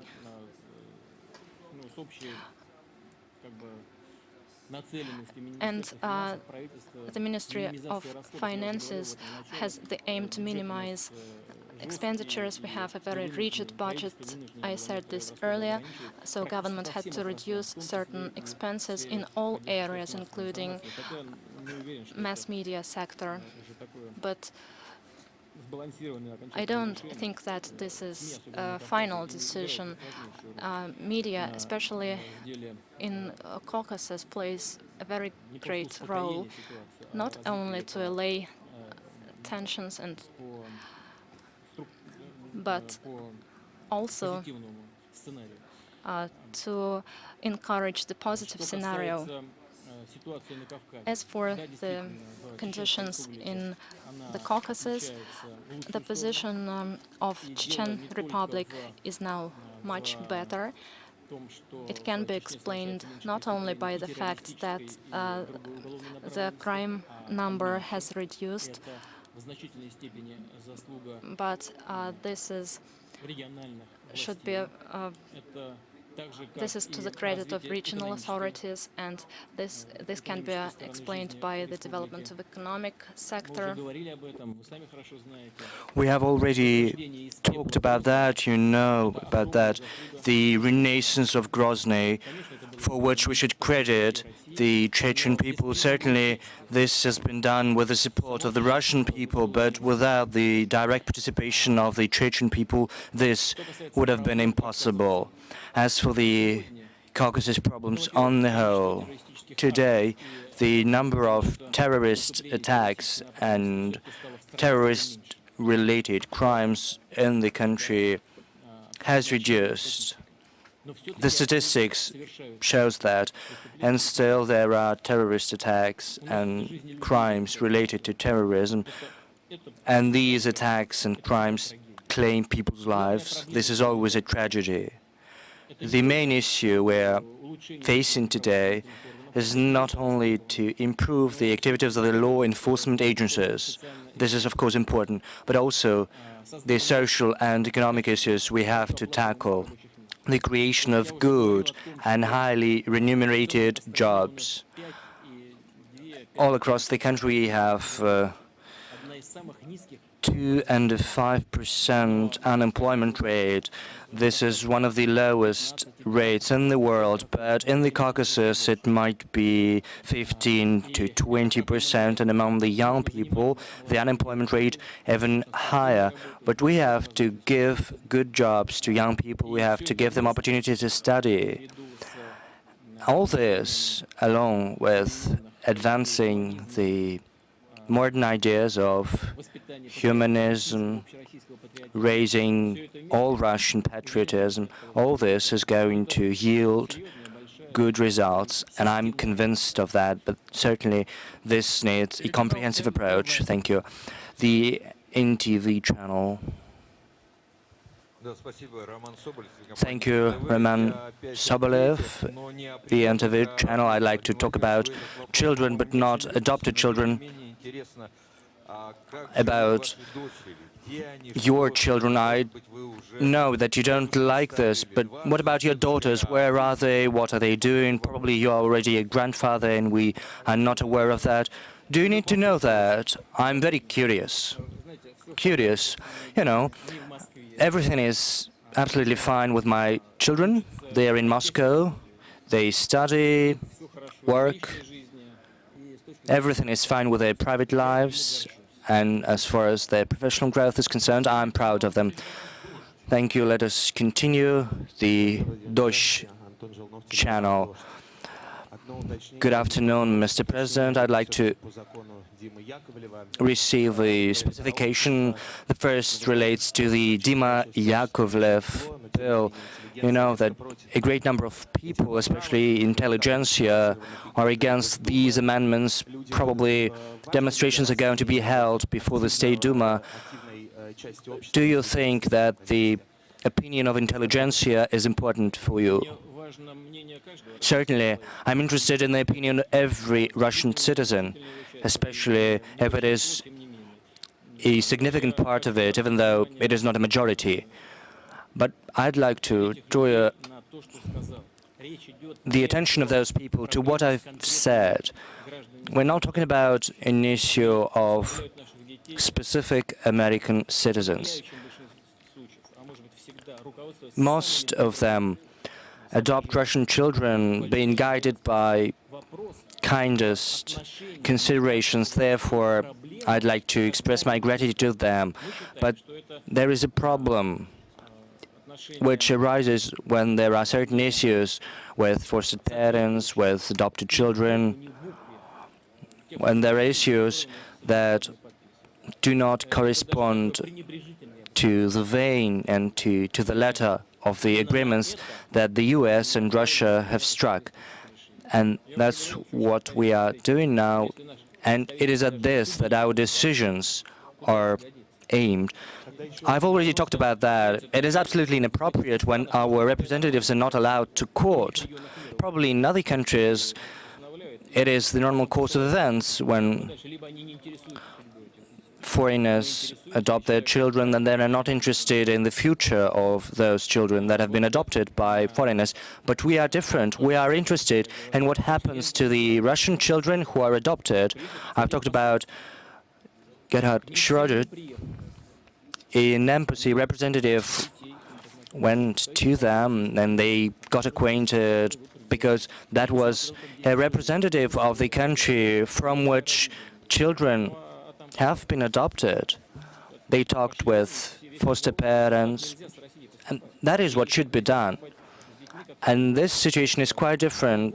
This should not be done either to Russia or to any other countries.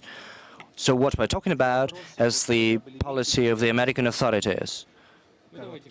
Let us confine ourselves to one question. Oh, all right. When there were demonstrations, we always heard one and the same argument from the authorities. If not Putin, then who? Do you think about a successor, someone whom you can entrust the country? From your point of view, are there any leaders outside the existing system, probably leaders who were at those demonstrations? Do you regard any of them seriously as a possible successor, an alternative?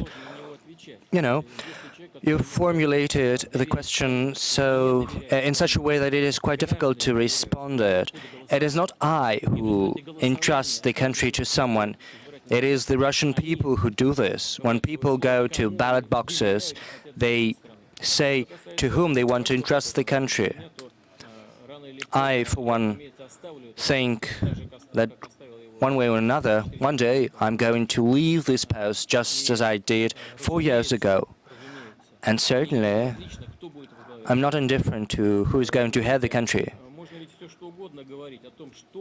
You well know that people can say all kinds of things about what we've been doing about the decade that has passed, but it's a fact that we've almost doubled the GDP of the country. In 2008, we achieved almost 80%. Had it not been for the crisis, we would have doubled the economy. We've increased manifold the real wages of the Russian people. Just think what the wages would have been now had it not been for the inflation. Then the increase would have been a manifold one. Just last year, we've managed to double the wages of servicemen and military. We've increased by 1.6 the pensions for the elderly citizens. We've given so many flats, so many apartments to military men. Just think about the money that has been allocated to address the accommodation issue. It was for the first time ever in our history that we allocated so much money. The macroeconomic indicators in Russia are so good now. We haven't had such indicators for many years. And of course, the demographics is becoming better. The birth rates are becoming higher for the first time in 20 years. There is also progress in healthcare, education, and in other spheres. I'm not being ironic now. I'd like to say, I'd like the forthcoming leaders of the country to be even more successful as compared to other periods of the Russian development. This period was not the worst. Probably it was not the best, but I'd like the future heads of Russia to be even more successful because I love Russia. Thank you. Let us continue. Stavropol, please. I believe you have a very serious question. Good afternoon. Mr. President, I'd like to ask you a following question.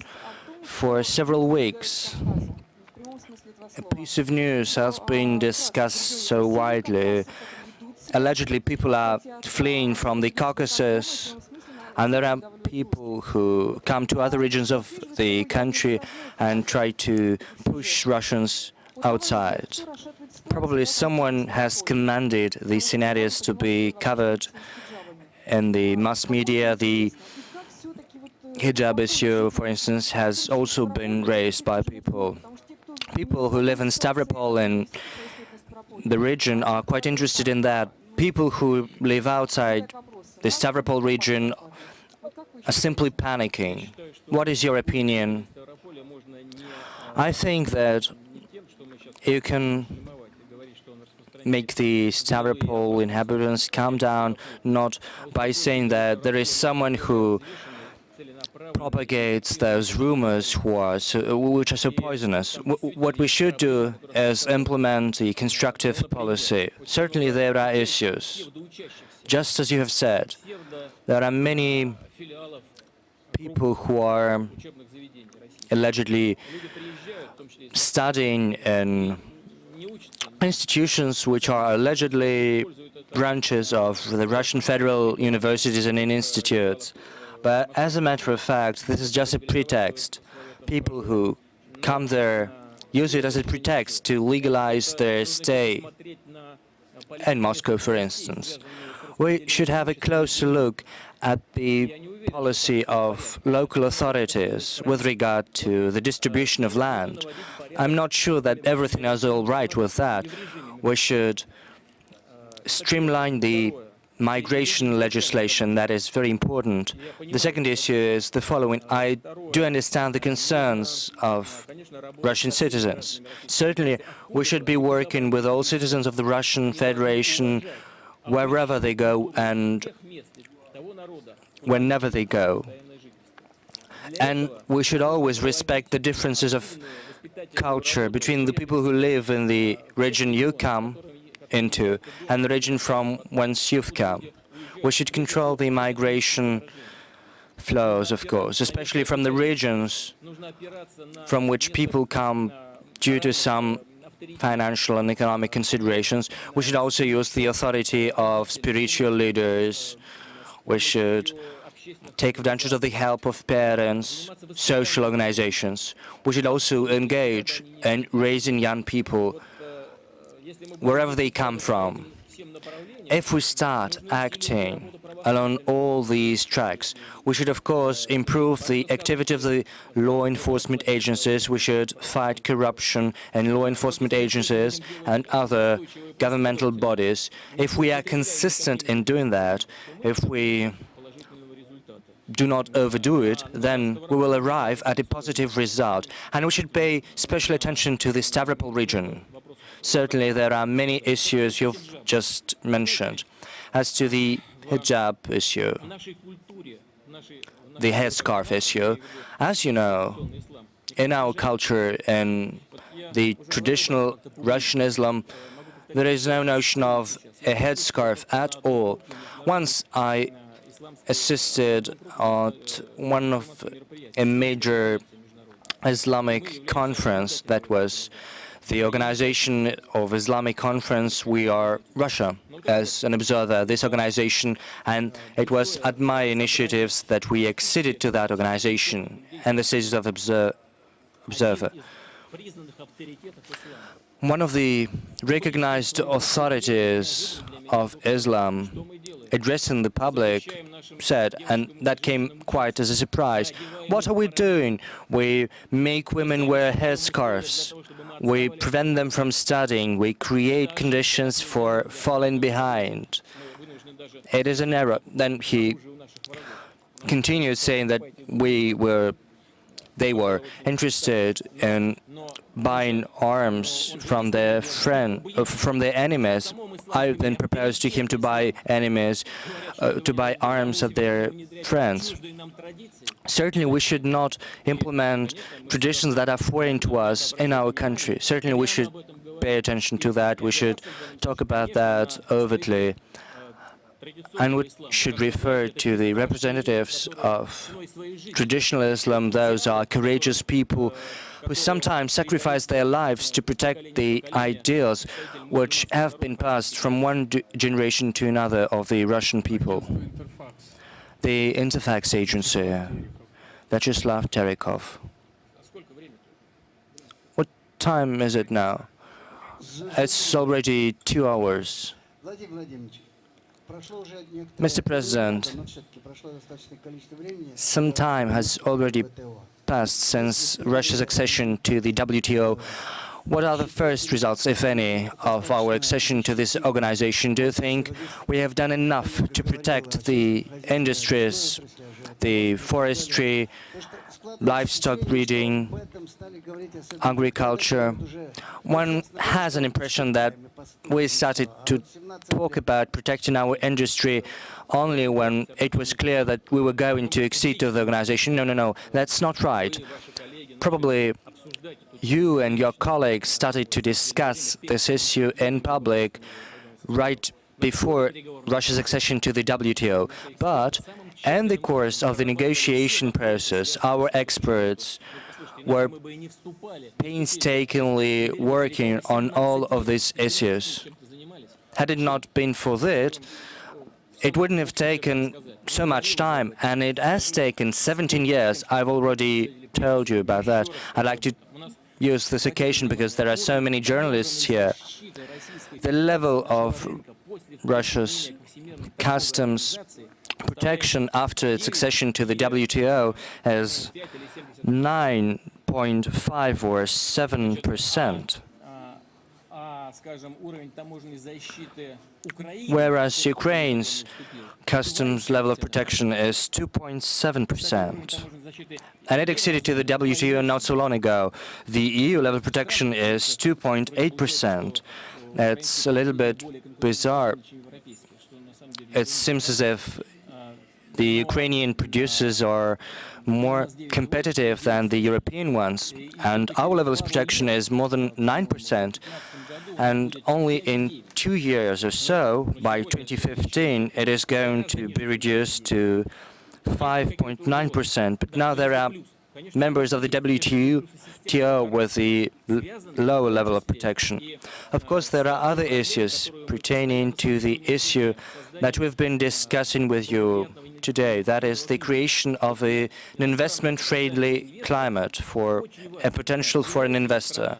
It is very important to know whether a country is a member of the WTO or not. We've become the 157th country of the world that acceded to the WTO. All the countries with developed market economy are members of the WTO. All these measures should be of a systemic nature. And to a certain extent, they are measures of an ideological nature. Of course, there are technicalities. Technicalities pertaining to the non-application of our exporters, the limitations to their activities in third countries' markets. Now we can refer these issues to the WTO, filing a complaint that there are malafide practices used against Russia, non-competitive practices. Certainly there are problems in certain industries. They're not so numerous, and still there are some. Those are the car industry. We are reducing the level of customs protection in this sphere, including the production of private cars. But this also gives us a certain competitive advantage. Not so long ago, I met Mr. Gon, who is at the helm of the Renault-Nissan consortium, and I told him that what I was interested in most was the social issue. I told him, you've made so many workers redundant with the federal authorities, with the regional authorities, by referring a certain number of social facilities to the regional level. We've managed to lift the burden from these companies. We've given those companies the necessary resources to keep them afloat. We are not going to fire someone. Instead, we are going to increase the production of cars. We create new platforms on the basis of which we are going to build new cars. We maintain a brand and we increase the output, including all this is related to our accession to the WTO, and this is a positive thing. So, for one hand, this is a sort of reduction of the customs protection level and some positive elements. Some other industries, so shoemaking industry, a sharp reduction of the customs protection, agricultural equipment production. WTO has a huge set of tools in order to protect the interests of WTO member states. So we have to learn on their experience to protect ourselves. In agriculture, we negotiated quite a favorable conditions for ourselves. Just for instance, maintaining the quotas within next 3 years for the pork meat. So pork meat requires specific attention because after 3-year period these quotas would be abolished, and we specifically negotiated the unlimited duration for the quotas for the meat and poultry, and we also negotiated a huge amount of $9 billion in order to ensure the state support. Now we are capable of providing just around 4.4 billion of the state support, and we negotiated this figure just to be introduced by 2018.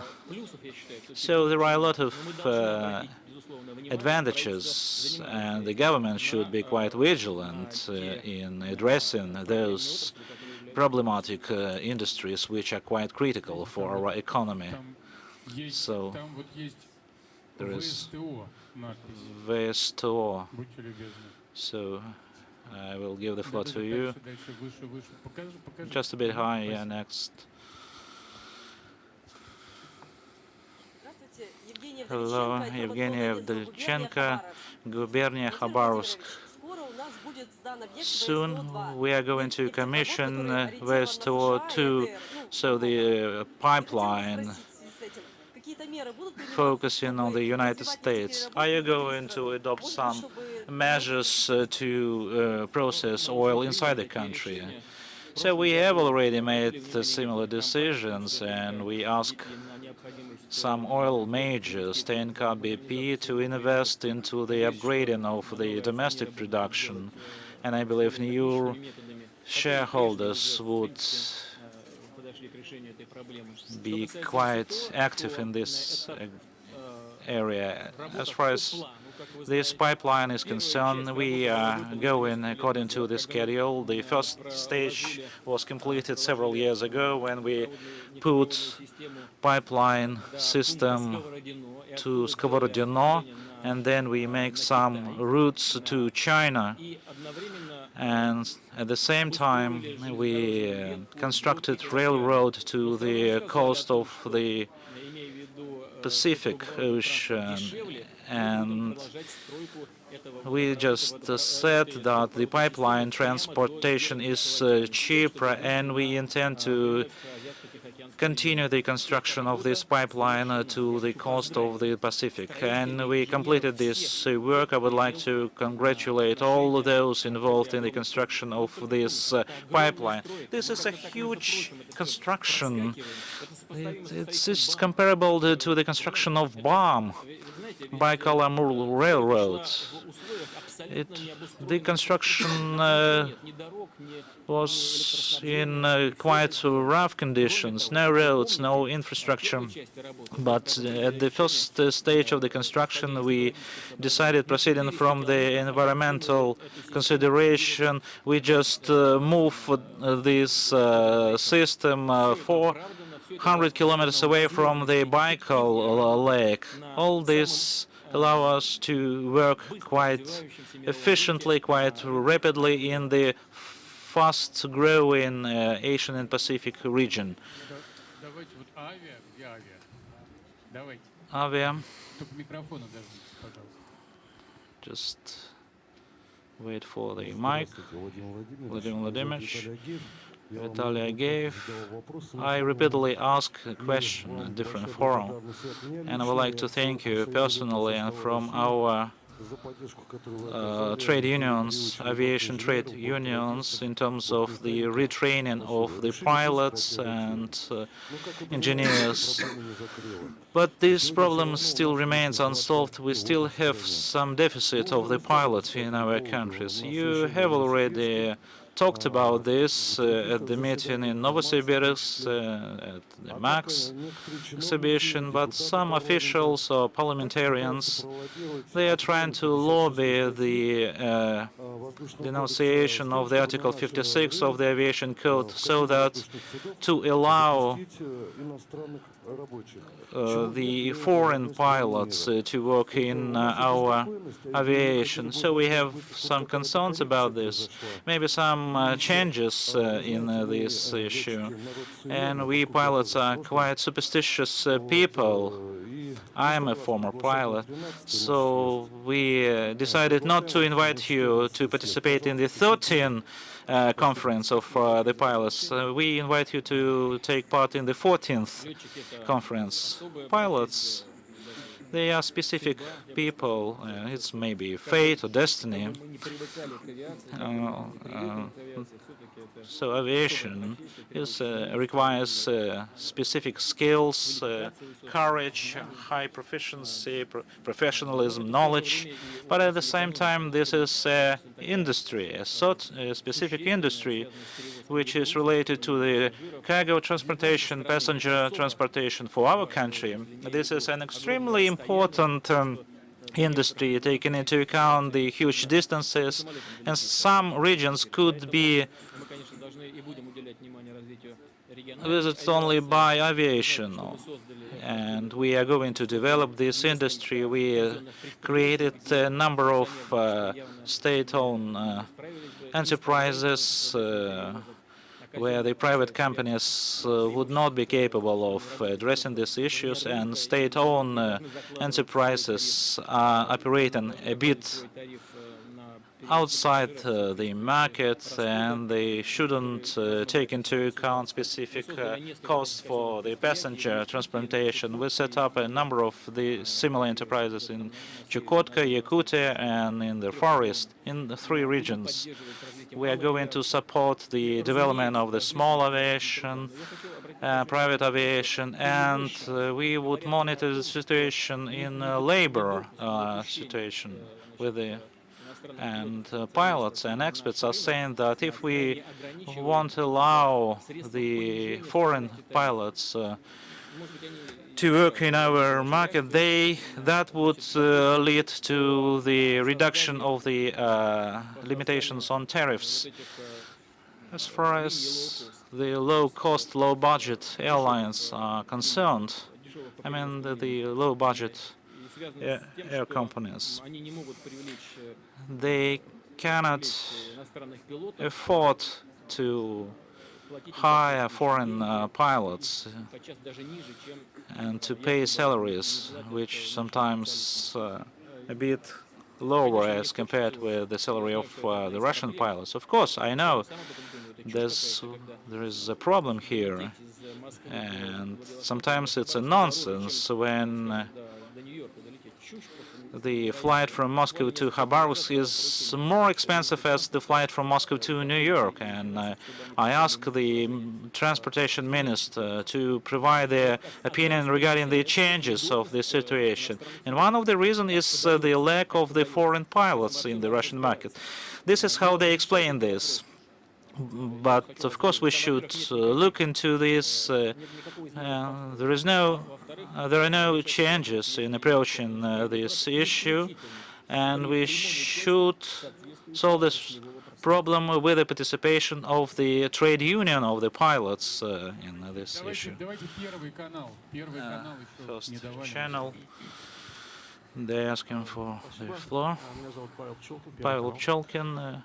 First channel. I have a question regarding the courts and corruption, fight against corruption in the highest political level.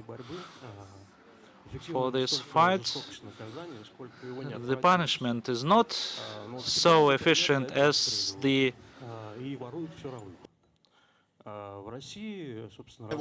unavoidability of this punishment. In China it's working, and in Russia some of the people still don't believe in unavoidability of the punishment, and there is a feeling that it is related to the fact that in Russia we don't have a fully independent judiciary system. Do you agree with that? And what should be done in order to ensure this full independence? I don't agree with you that we don't have a full independency of the judiciary system or the court system. And we made a lot of decisions. And at some stage, many experts started asking a question. Is it not an overkill? Some judges are now left without any control on the part of the state. When you cannot instigate some preliminary investigations against them or operational activities, research activities. So we have created the system which is not controlled by the state. I don't agree with that as well. Many things which are related to some penalties or fines are now done at the level of the local self-government authorities or judiciary system. What else can we do? There are no taboo at all, but this decision should be well thought, and we are prepared to have a broad discussion with the participation of the public in that. I don't agree with these claims that all charges are corrupt or receive bribes. This is a full nonsense. This is just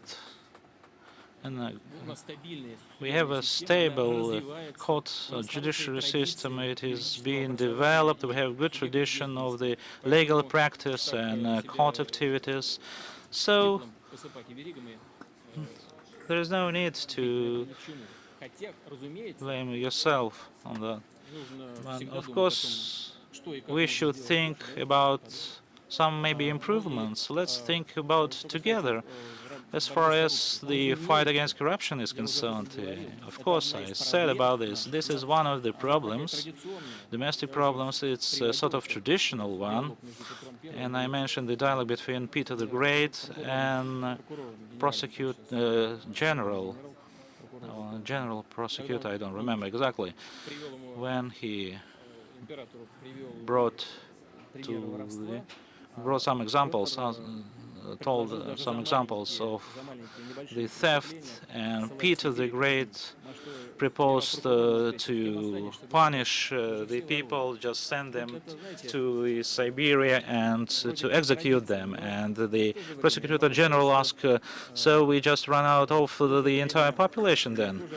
And I already repeatedly said that corruption-related issues, they are directly go hand in hand with the development of economy and the market, domestic market. Look at all the developing countries. They are suffering struck by this social plague. What does it mean? It doesn't mean that we should just disregard this. We should fight consistently and gradually with this plague, and sanctions or penalties should be higher in order to achieve what you mentioned, so that the punishment would be unavoidable for these kind of crimes. And on the other hand, we are not sitting idle in terms of this problem. It's not so. Just last year, if I remember correctly, we prosecuted around 800,000 people on corruption cases. The majority part of these are persons with a special status, either the officials, regional officials, deputies, parliamentarians, or the officials of the law enforcement bodies. Kabardino-Balkaria. Not 800,000, but 800 only.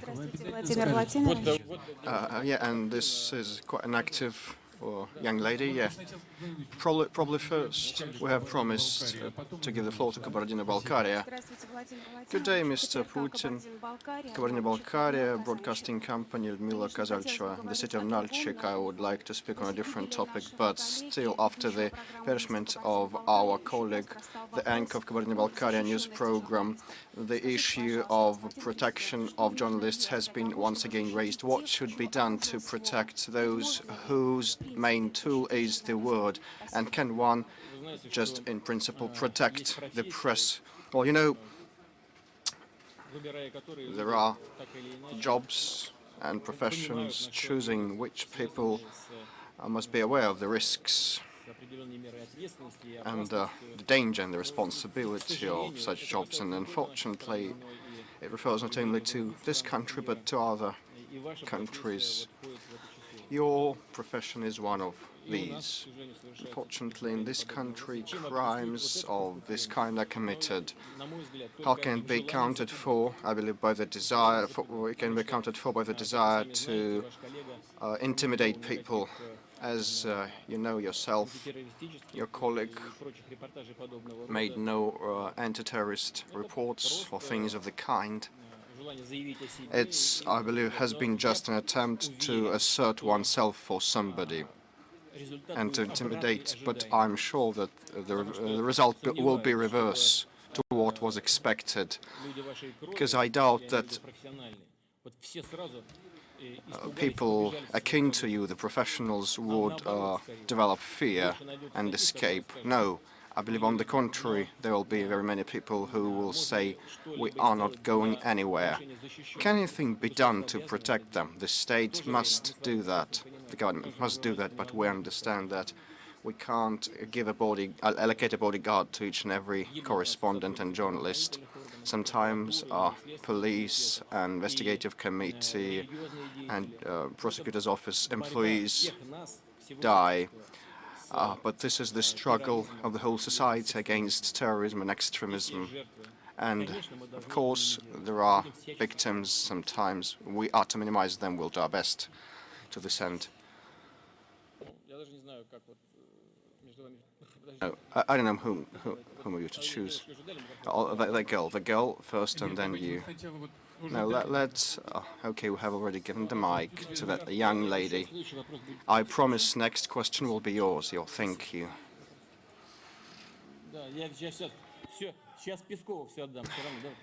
Peskov is in charge. Yana Khachaturian, Novaya Gazeta newspaper. Once you said that 100,000 signatures means a draft law. No, I have not. You said I said 100,000 signatures is sufficient ground for the proposal to be viewed and heard in the State Duma. But Novaya Gazeta has collected 100,000 people against the Dima Yakovlev law enactment. Yeah, I believe this must be considered by the State Duma. And the question is, your colleague Mr. Medvedev has said that the responsible authorities must recognize their mistakes over the last 12 years. Has there been a mistake you are ready to recognize and admit? You know, as regards signatures, I believe that this must be viewed by the State Duma and referring to mistakes. Well, everybody may make mistakes, me and you, and he who is, you know, sinless, let him or her throw or hurl a stone into me. We had mistakes, but to say that those were major systemic mistakes, and I would really like to have changed everything. You know, I can't say so. Otherwise, I would admit it now. Well, sometimes we did not do enough, especially in the context of the crisis. Some of the decisions were not as efficient as we wanted them, like the state guarantees, because fighting the economic crisis is indeed a major thing. We were on the brink of lapsing into the precipice, which would entail long-term repercussions and after effects. And the guarantee systems did not work properly. Whether it was a mistake or not, we probably could have done it differently. But at the same time, we had other efficient tools, and we had quite a decent standing. And now we're out of the woods, and Europe has a recession, is recession-stricken, and we have an economic growth. And we have a better standing than the United States, for example. So I can't see any major general systemic mistakes I'd like to correct. Vladimir Vladimirovich, Mr. President, I'm from Vladivostok. My name is Maria Solovienko, Narodnaya Vecha newspaper. I'd like to make you rejoice, although I criticize you every now and then quite harshly, and you must be aware of that. But now I'd like to say something positive to you. I know everybody keeps criticizing me. You have said you'll give an instruction to reduce the cost and the price of air tickets, but don't you know that it's around 6,000 rubles to buy an air ticket from Vladivostok to Moscow? Can it be lower? Yeah, but this was the warm-up question. Oh, was it? Thank you for recalling the subsidies of air traffic from Vladivostok to Moscow, St. Petersburg, and Sochi, and as well as from Siberia to these cities and from Norilsk. And we'll keep providing subsidies. This year, we have allocated around 12 billion rubles for subsidies. But it doesn't refer to all the citizens, to all the people, just some age groups, the young ones and the elderly ones. As regards long-distance air travel, we do have some arrangements to influence them, but in terms of local traffic and connections, well, sometimes the bad thing is that to get from one neighboring settlement to another, it takes to make a connection, a transfer in Moscow. And now a very serious question, Mr. Putin. Pull yourself together. In Vladivostok, we have bridges and pipelines constructed. Have you liked the APEC summit? Have you liked the APEC summit? What was the sentiment of the local residents? Did they like it? And we could, you know, have hosted it in St. Petersburg. Mr. Putin, I was not allowed there, and I was not allowed to visit your press conference for 5 years before. But now I take no grudge. But now you have been allowed. Yeah, there is progress. Yes, there is. But this was a joke. As regards APEC summit, the bridges are good. The roads, although sometimes they ebb down, they are good still, but living, well, the routine life is still bad. I'm not about corruption or graft. You know that our borders are not properly protected. And the ex-defense minister is, you know, a shame, and it were you who appointed him, and later you tried to explain your decision. So what can you say now about that minister and about the money that was stolen, and what is to be done with the defense? What was stolen? Billions of rubles has been stolen. Are you aware? No, I'm not. I'm not, and I will answer why. What's your name? My name is Maria. Maria, please sit down. I will answer. I'll take your question. And Masha, will you please give the mic back? Let's respect all. She shan't give it back. Whether it was stolen or not, you know, I have made myself clear. I justified no one. I appointed him back then, yes, indeed. As regards reforming the military, the army, he was moving in the right direction on the whole. But it's about the details, the attitudes to people. It's a separate question, separate issue. Well, a serviceman must be respected, merits respect, and these people should be treated with due respect. They make a spatial stratum. So as regards the style of management of Serdyukov, there were some questions to that and doubts. But I fired him not for that, but for the fact that the investigative bodies had some doubts whether he was managing property sales correctly. And there were some other doubts as well, and some allegations. But I still, despite the fact that I'm speaking about the law and order, I mentioned it with reference to our radical opposition, but it also refers alike to the authorities. Sometimes there are doubts about the decision-making and of that Minister of Defense, and he was ousted, therefore. But whether he was a thief or not, it's up to the court to decide and rule. But I can assure you that the investigation and the trial, the court will be as objective as possible and as impartial as possible, and no one will try to back him and let him escape, help him escape the guilt. This is definitely so, but it's up to the court to decide whether he is guilty or not, whether he did steal or not. And sometimes civil lawsuits are to be initiated sometimes. And the current defense minister, Mr. Shoigu, can manage it okay. He is an experienced person, and as far as I know, the ministry is already preparing some civil lawsuits to file, and we will restore everything and correct all the mistakes.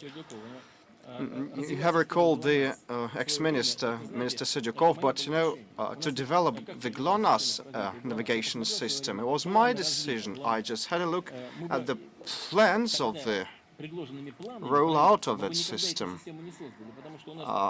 Back then we had quite an unambitious system. And now we're moving to different standards of 5 to 6 and 7 years of life cycle of a satellite.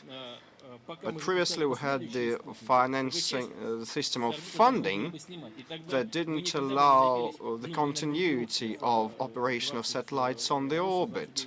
And we would never have attained the numerical parameters of 28 operating satellites on orbit. And I made the decision to change the program and to invest into the ground infrastructure. Unfortunately, we don't have enough on-land electronics capability for that, and now we have involved public and private resources alike. But I was grieved to hear that there are some corruption allegations there as well. It's it's the high-tech sphere, and I decided in favor of the advanced development of that field. It's one of the high-tech sectors where we are ahead of our competitors. We have taken the lead. They, don't have 10 satellites put on orbit, and we have a constellation, an operating constellation in place. And I just have been thinking that it's good that we have such efficient guys, but it seems that there are allegations against them as well. But we will sort them out. On the right-hand side, we have the Yamal sign. Let's pass the floor to them. Krasny Sever newspaper, the Yamal Nenets Autonomous District. I can't see you. Please stand up. This year, a border point was installed to limit access of migrants to our deposits. A checkpoint was installed, and these are crucial and critical and strategic deposits. And some media criticized the decision of the local authorities. And now a lot is being discussed. This topic is being discussed a lot, and very many people think that such checkpoints should be installed throughout the region. So we'd like to hear from you. What do you think? This is the scope of the relevant federal and regional authorities. It can be explained by the fact that it's hard to control migration flows and that we must counter drug trafficking, because in Yamal region and in other regions rich in mineral resources where people are quite well-to-do compared to the other regions of Russia, are the targets of those drug lords and drug dealers trying to poison the local population. And I know that a number of local residents, a huge number of them, wanted such limitations to be imposed. This is why the local and regional authorities made such decisions. But if we speak about hampering the flow of the freedom of movement of the Russian Federation, I believe it is possible to a certain extent if there is no breach of legislation of the Russian Federation. Let us give the floor to our Ukrainian colleagues now. Margarita Sitnik, 1+1 channel, Ukraine. Mr. Putin, the visit of Mr. Yanukovych, President of Ukraine, was to have taken place on Tuesday. Why was it cancelled? What is the nature of differences between Russia and Ukraine? And all the talks between these two countries are undercover, because nevertheless everybody knows that it's about gas and about Ukraine's accession to the customs union. So have any agreements been reached? Will you clarify? You know, we're not speaking about Ukraine's joining the customs union. To have such talks, we should receive the official application of Ukraine for the membership in the customs union. So now we don't have it, but we understand the concerns of the Ukrainian party that as the customs union advances, part of national competences is transferred to the supranational level, to the Commission of the Customs Union, and it's more and more difficult for Ukraine to solve its economic issues related to third countries' trade operations. Like we regularly made decisions on Ukrainian pipe quota, and we provided certain quotas for them to import pipes from Ukraine into Russia, as well as in terms of confectionery goods. And now we can't provide such quotas on our own, and we can't give the necessary quotas to Ukraine, because now it's the competence of the supranational body of the customs union. And our Ukrainian colleagues thought we were kidding, but they realized they were not jokes, and given the depth of our cooperation, it has significant value for Ukrainian economy. It is the vital issue related to the operation of a whole number of economic sectors in Ukraine and related to supporting the labor market and preserving the jobs. And currently, Ukrainian partners try to find the way out. They are looking for the ways of cooperation with the customs union, which would be acceptable for Ukraine, but which also be commensurable with the legal norms which serve as a basis of this integrational body.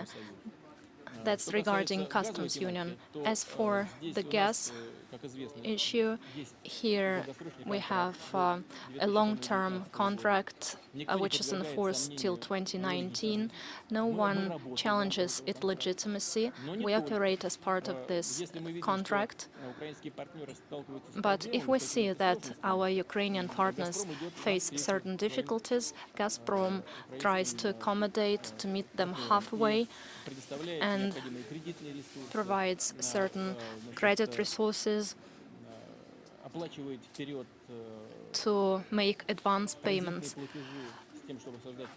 of transit payments to create favorable conditions for Neftegas in Ukraine.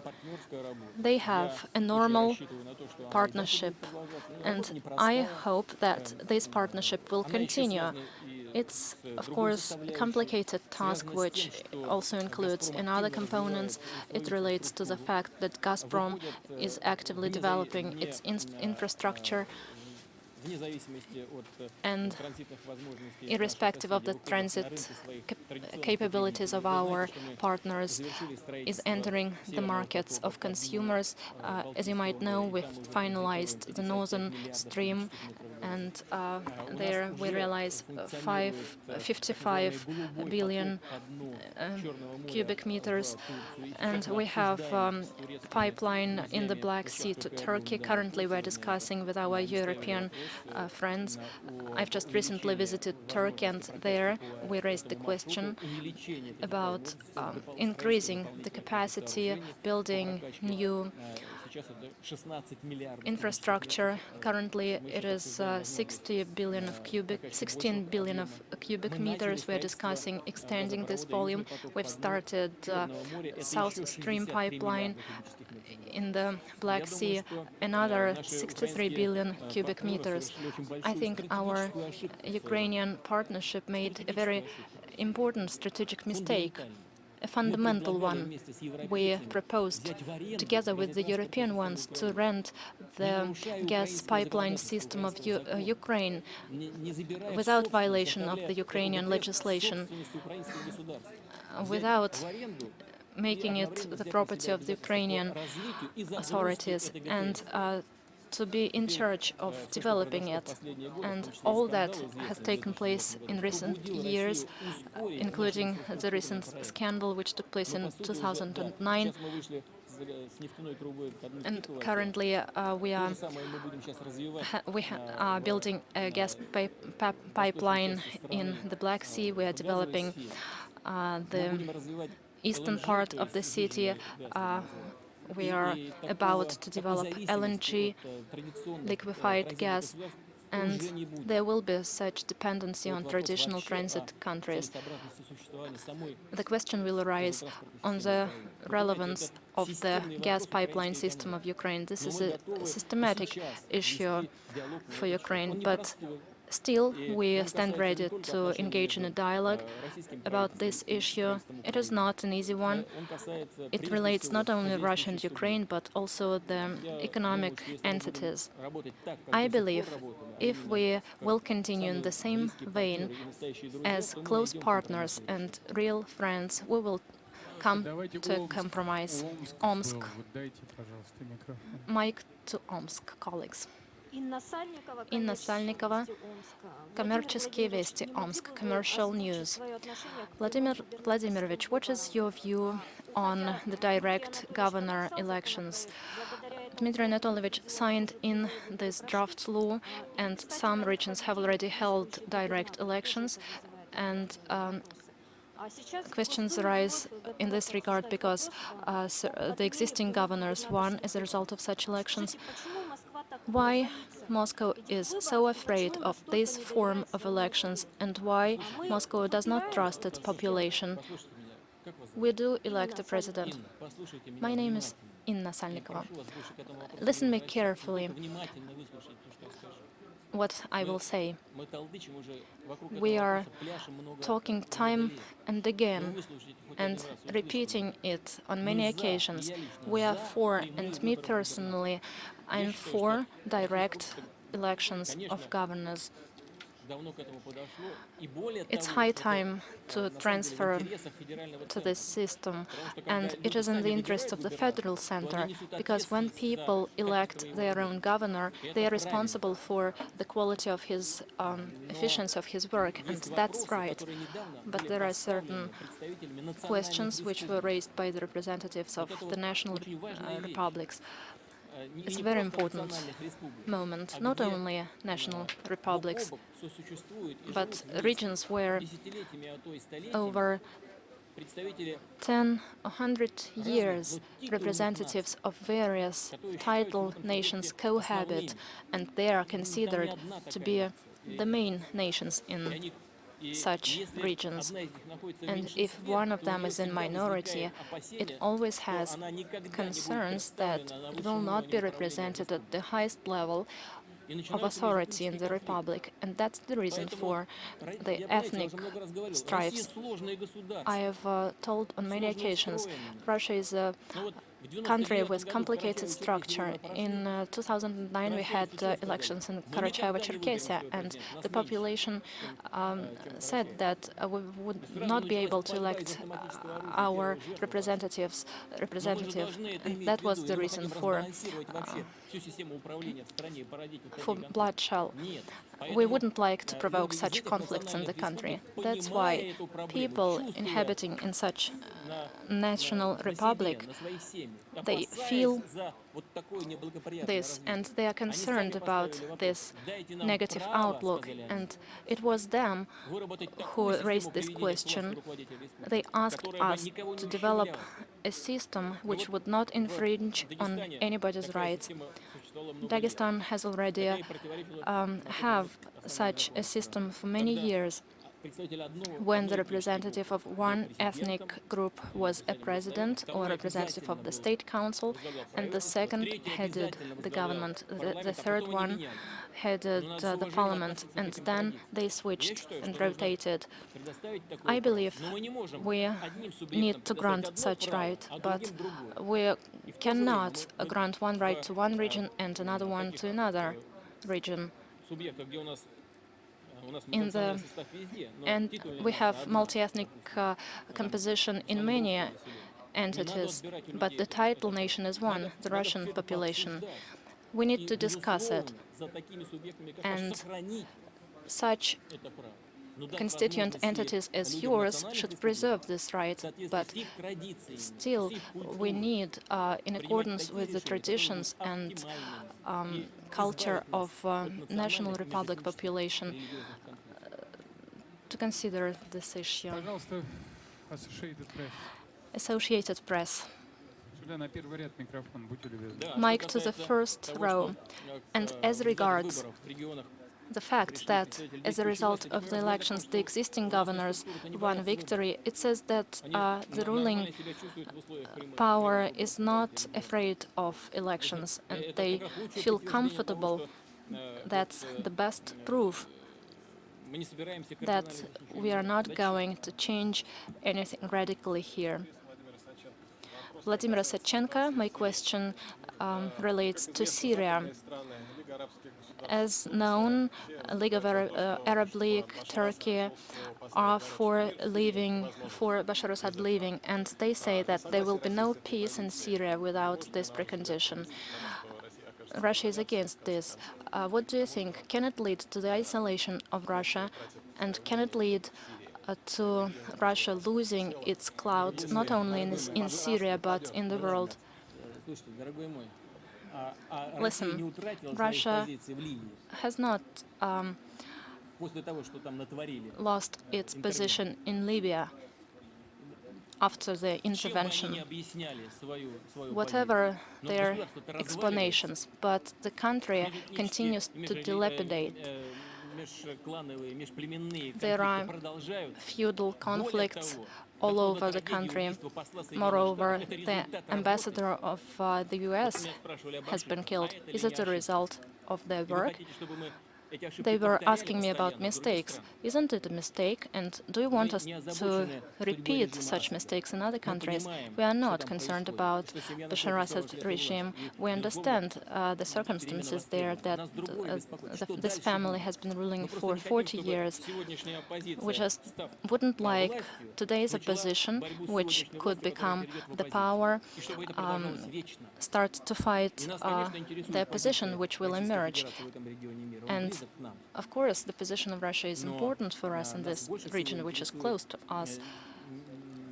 But to a greater extent, we are interested not by our interests, which are not large in number. We do not have special economic relations, and Bashar Assad hasn't visited Moscow a lot during his tenure.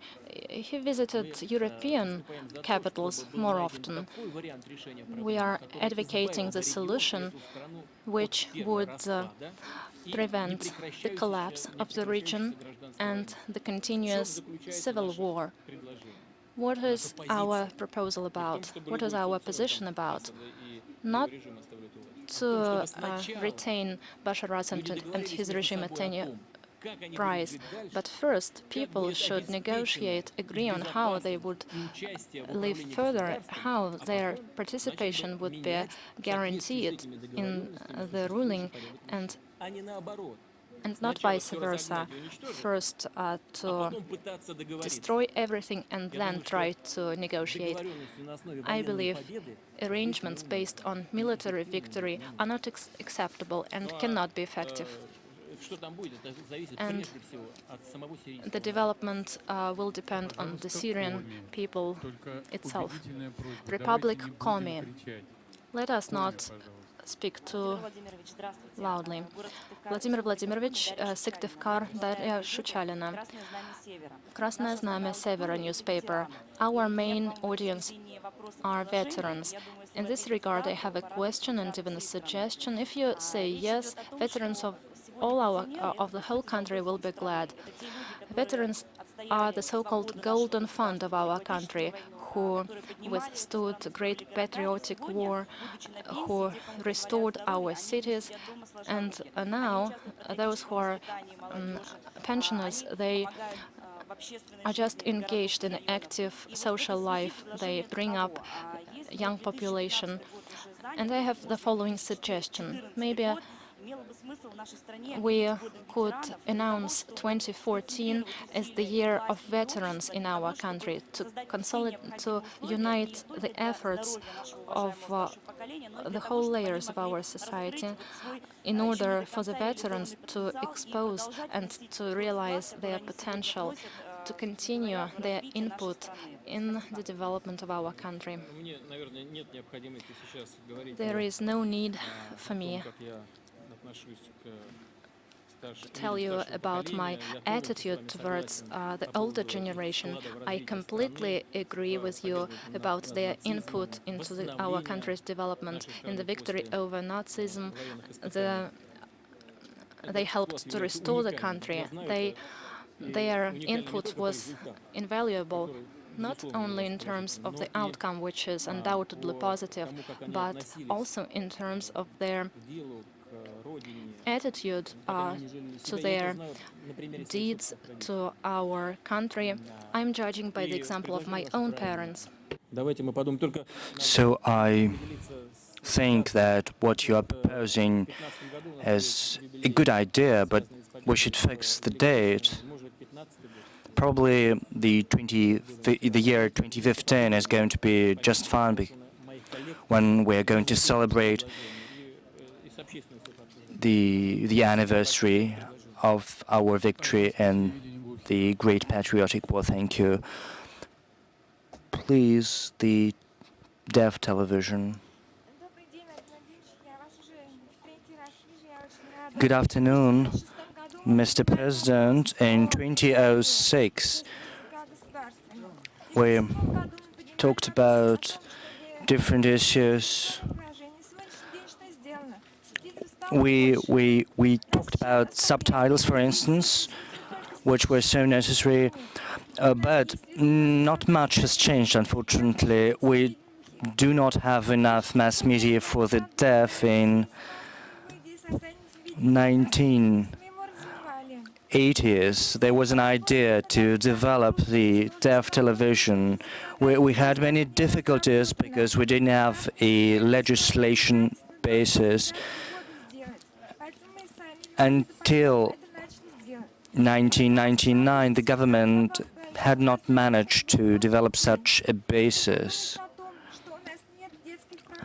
We unfortunately do not have children's programs for the deaf children. We started to develop these programs.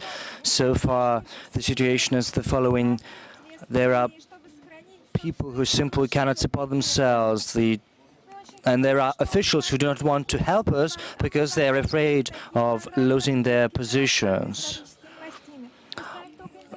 Of course, much has been lost. We ask you very much. Well, first of all, I'd like to thank you and thank the governor of the Nizhny Novgorod region. And we propose that the Russian government should consider the ways to support the programs that were launched in the past. Probably you might support us yourself. Certainly the issue is a very difficult one, and it doesn't only apply to people with hearing disabilities, but also people with other kinds of disabilities, and we should implement the international covenants that we have signed. For instance, the covenant on creation in special environment for people with disabilities with no barriers. Certainly we should work on that. Certain regions are doing that already, for instance, when constructing sports facilities in Sochi. Let me cite this example for you. But as far as mass media are concerned, or the officials are concerned, no one is afraid of losing their positions. It's just a natural approach, because everyone wants to economize, wants to reduce the costs, but of course we should not leave behind people with disabilities. They deserve a special support from the government. We are going to support you, certainly. Mayak, please.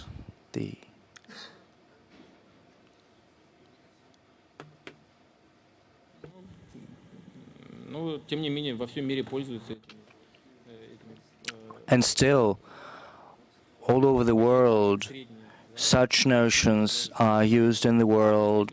Life expectancy, average wages, these average indicators are used in the world.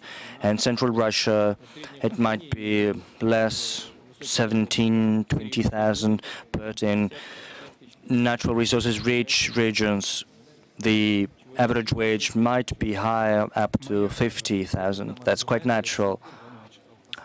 Mr. President, over the last months, the judiciary organs, the federal authorities have been surprisingly active. They are always on the move, or at least that's what they say they want to do. The federal authorities are going to leave Moscow and install themselves outside Moscow. The judiciary wants to move to St. Petersburg. Who's going to be next? And I'd also like you to specify the following issue. Against the difficulties the world economy is going through, is it going to be feasible to move the federal authorities from Moscow, outside Moscow? And is it possible that the staff of the Navy might be moved back to Moscow? Well, as for the staff of the Navy, I didn't consider it much. I think that if the defense minister deems it necessary to return the Navy staff back to Moscow, I'll consider that as Commander-in-Chief, but so far no one has posed this question to me. I think that all these issues have already been resolved, and I do not think that it is useful to spend more money to get it back as it used to be. As for the creation of a new administrative center outside Moscow, we've gathered for a discussion. The relevant ministries were charged with calculating how much it is going to cost. And that is not just an idle issue, because if we want to get some money for selling the property in the center of the Russian capital, we should understand how much money we can leverage. What is the value of these properties? No one so far has calculated that. You know how banks work. Some property might cost X million dollars or rubles. Banks take it as a mortgage and then give money, but they give less money than the property is worth. So we should understand what is the worth of this property. The next issue is to calculate the costs for construction of the infrastructure, creating roads, government communication means, which are very expensive.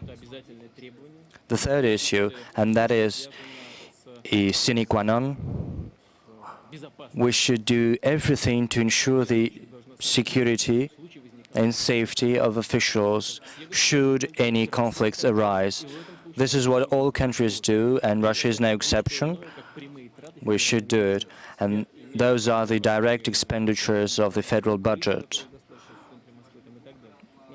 In Moscow, in its center at least, there are enough shelters, there is the necessary infrastructure. And those are necessary because we should ensure the security of the Russian state. Should a conflict, say of a global scale, arise, I do not think that this is going to be the case, but any country should do this, and Russia is going to do that as well. And of course, we should also think about the creation of the necessary means for supporting the activities of government bodies. We need garages, healthcare systems, drivers and other means of transportation, because all those enterprises are in Moscow. But if we move all the officials outside Moscow, isn't it going to be too heavy a burden for the servicing personnel? We should also move them. So we should understand how much it is going to cost the Ministry for Economic Development, Rosimущество, Russian Property Agency, the Federal Security Service. All these agencies and governmental bodies are working on that, and I think that by next year we will have gathered all the necessary information. As for the courts, there are no doubts with regard to that.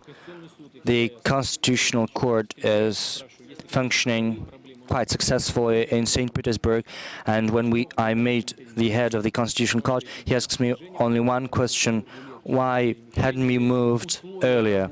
Because it is so much easier to work in St. Petersburg. The conditions are so much better, not only than in Moscow, but also better than the conditions the courts of other countries are working in. Even the geographic relocation of the Constitutional Court, creating a distance between the executive branch of power and the judicial branch of power, is a very good contribution to fighting corruption. Russia Today, please. Good afternoon, Yelena Blinchich, Russia Today. Russia is the president of G20 in this year. The priorities of Russia's presidency have already been declared, but there are going to be differences between the means to achieve those aims. What is Russia going to do to achieve the aims and the objectives it is set. In 2014, Russia is going to hold G8, and where is it going to be held? As to the G20, what Russia is going to do should any differences arise, and they are likely, they're certain to arise, and they might arise in any field between any country. Say, there are many differences between the United States of America and its traditional partners in Europe. The situation in the world economy is rapidly changing, and we would like to dedicate Russia's presidency to two priorities. First, ensuring economic growth, and second, preserving and creating more jobs. There are a lot of other issues, but certainly we are going to agree upon this agenda with all the participants of this process. Russia is going to host the G20, but it is just one country of the G20, not a commander-in-chief of the group of 20 who is going to impose its agenda on all the other countries. No, surely not.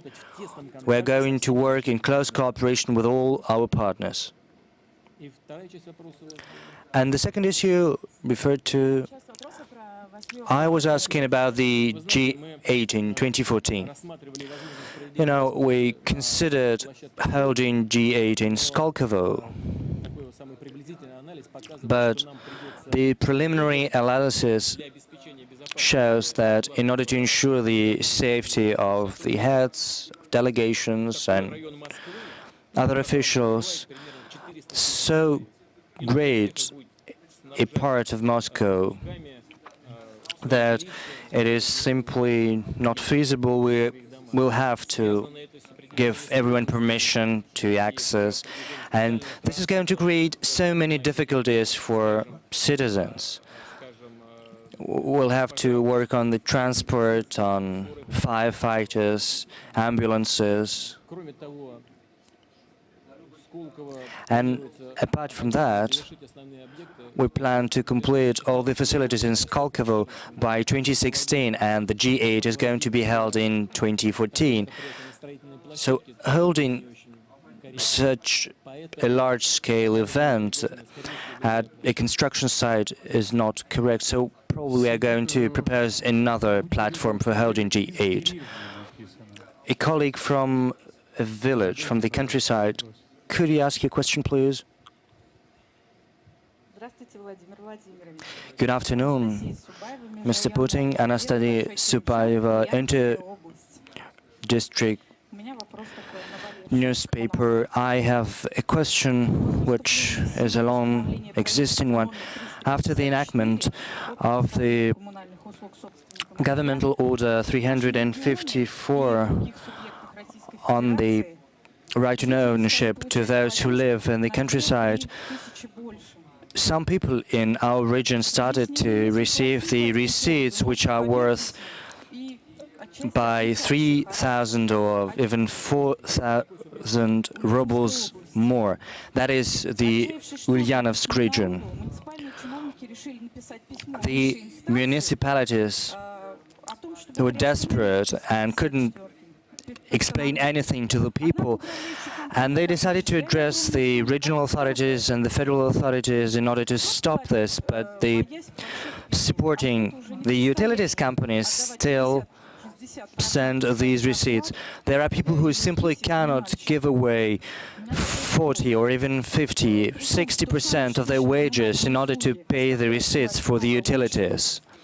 So the question is the following. The utilities which are provided to people are not of high quality. Do you not think that the problems that have accumulated in this sphere might lead to an explosion in society? Let us understand each other. We shouldn't talk about an explosion in this sphere. We should talk about an efficient and sane regulation in this field. I certainly share the concerns of people who are indignant at such developments. I'm going to look closer at what is going on in the Ulyanovsk region.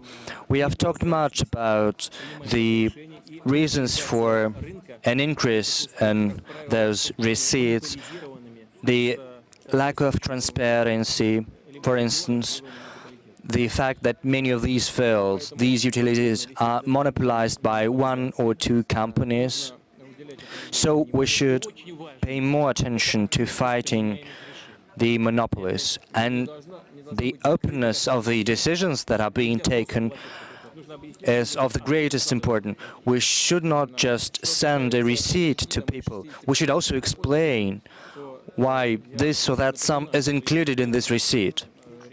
I'd just like to remind you that the respective decisions have been taken, and there is also a law, a number of laws, in accordance with which, if there is the receipt is higher than a certain sum, depending on the region, people can have part of the sum reimbursed.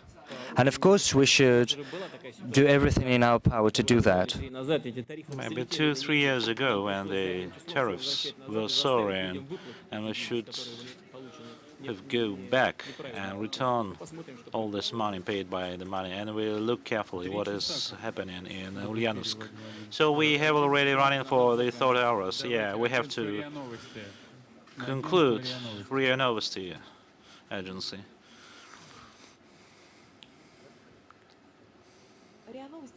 RIA Novosti, Elena Glushakova. Emotionally, you remembered the time in 2008 when you visited factories to solve the problems and in order to solve the social issues. Now, 4 times after this, if the second wave of the crisis would come, are you going to be personally involved in this as well? And Mr. Kurin said that anti-Western rhetorics prevailing in our countries could have a negative impact on our relations. So, regarding the US-Russian relations, are we going to have a reset of the reset again? So we have 2 questions. Are we have enough resources to solve these issues if the problems, if they appear, and the development, a reflection of international situation on our economic situation? So the crisis, once again, it's very important from a point of view for investments. And now the anti-Western rhetorics, some investors are concerned about this. Let's start from the US-Russian relations.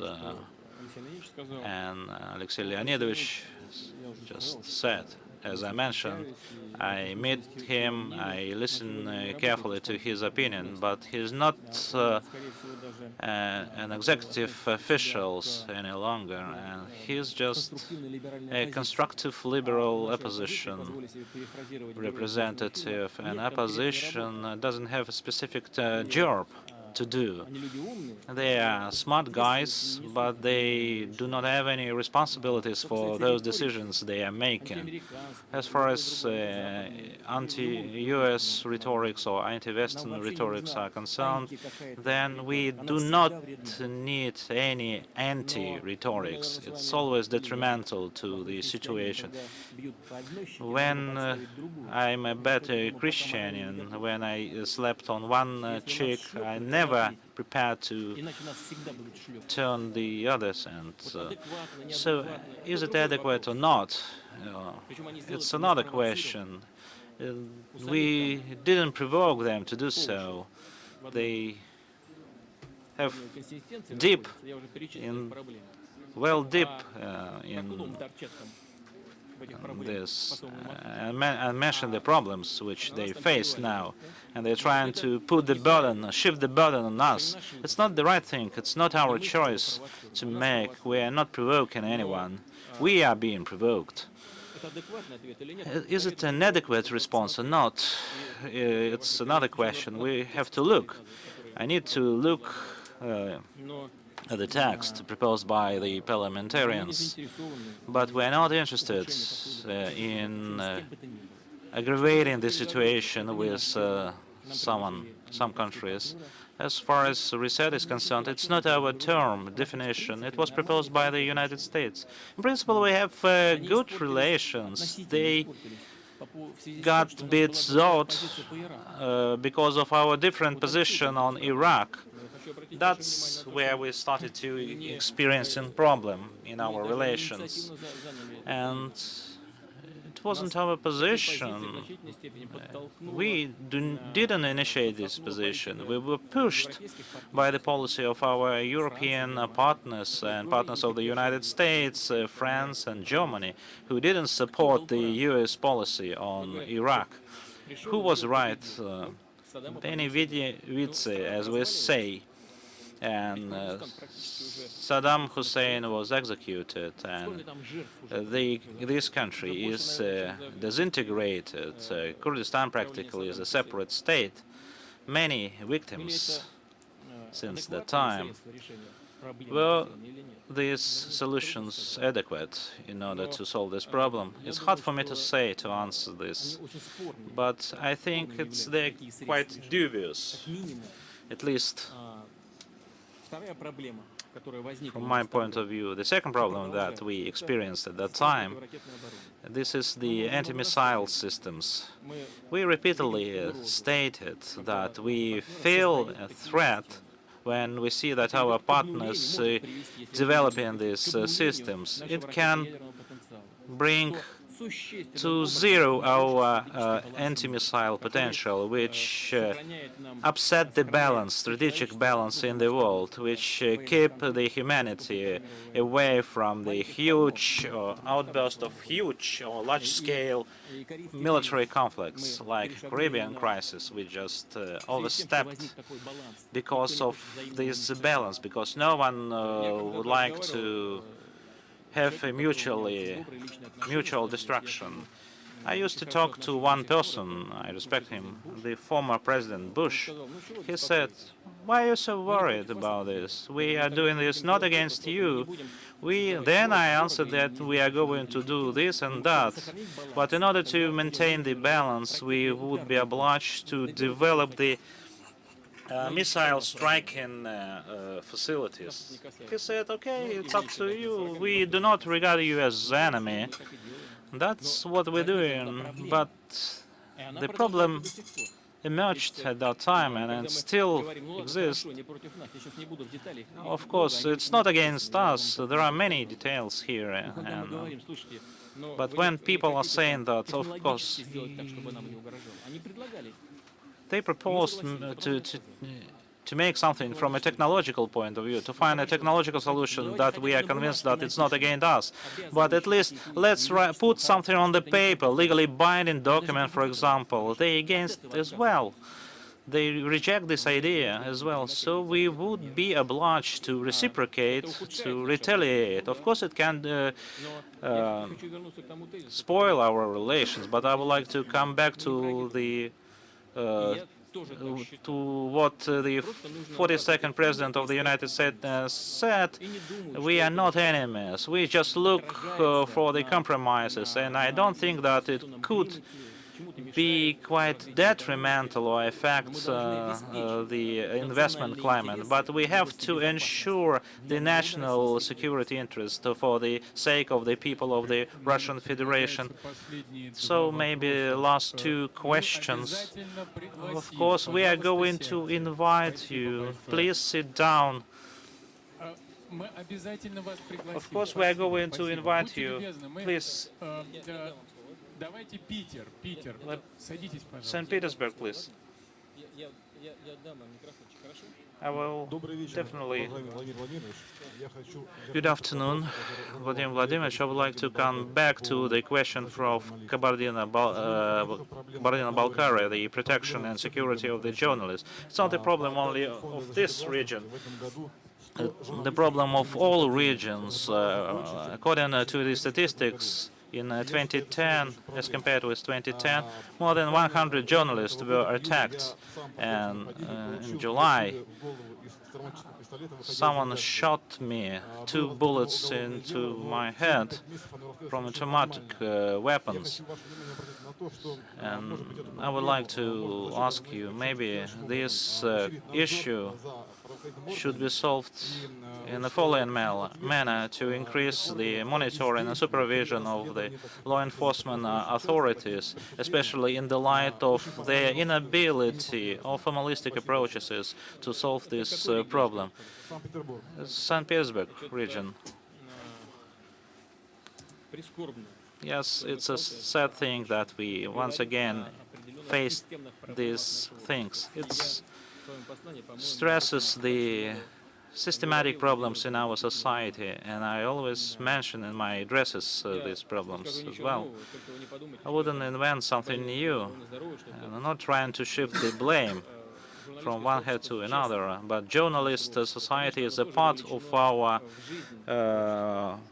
population. It also involved in the life of our society, sometimes in the commercial activities, and we should look carefully into the reasons and grounds of this problem, but we have to increase the supervision regarding the investigation of these cases. Maybe we don't have enough time just by the end of this year, but next year we will come back to this issue. We will dedicate specific meeting to discuss this issue, a meeting of the Security Council.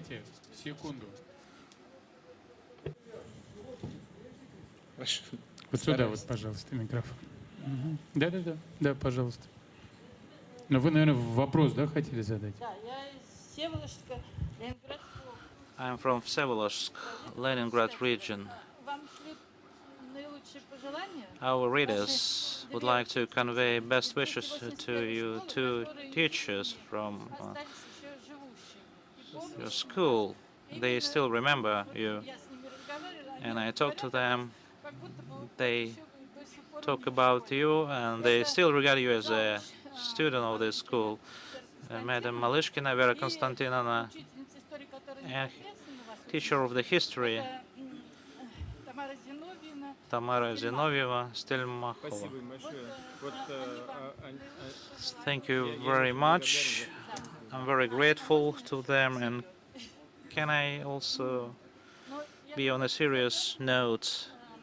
журналистам I agree with the journalist from Argumente in Fact вам немножко that преувеличивают some people по тем же exaggerate the statistical figures on pensions, for example, порядкам. or on a number of other issues. And I would like to cite an example, И когда я сюда ехала, вот, я очень for example. людей спрашивала, а I ask many people, what would you ask простого народа this press conference? озабочены And the ordinary people are just concerned about the городах, где это increase of criminal activities, especially in the small towns and cities where it is получается так, quite visible.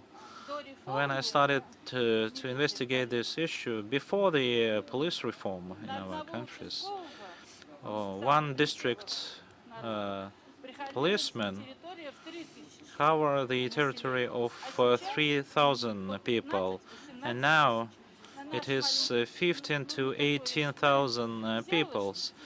Our small city of Всеволожsk has only 7 district policemen, Всего 4.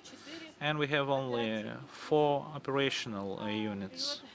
Им, да, им No, платят policemen. сейчас по 30, Yes, 40. their salary is around 35-40,000 rubles, but still they Не рады этим деньгам. И they are not happy with this money because of the huge burden of work they should bear. And what is your vision regarding this crime increase? Please convey my best wishes to my teachers. I'm very grateful to them.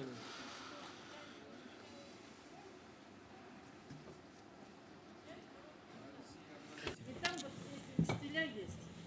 То, что они говорят. Вот, This is the first thing. Now, regarding the statistics. Statistics are correct. This is the average figures on pensions. So I use the average pension. This is the average pension which I mentioned, but it depends on specific cases, on many factors.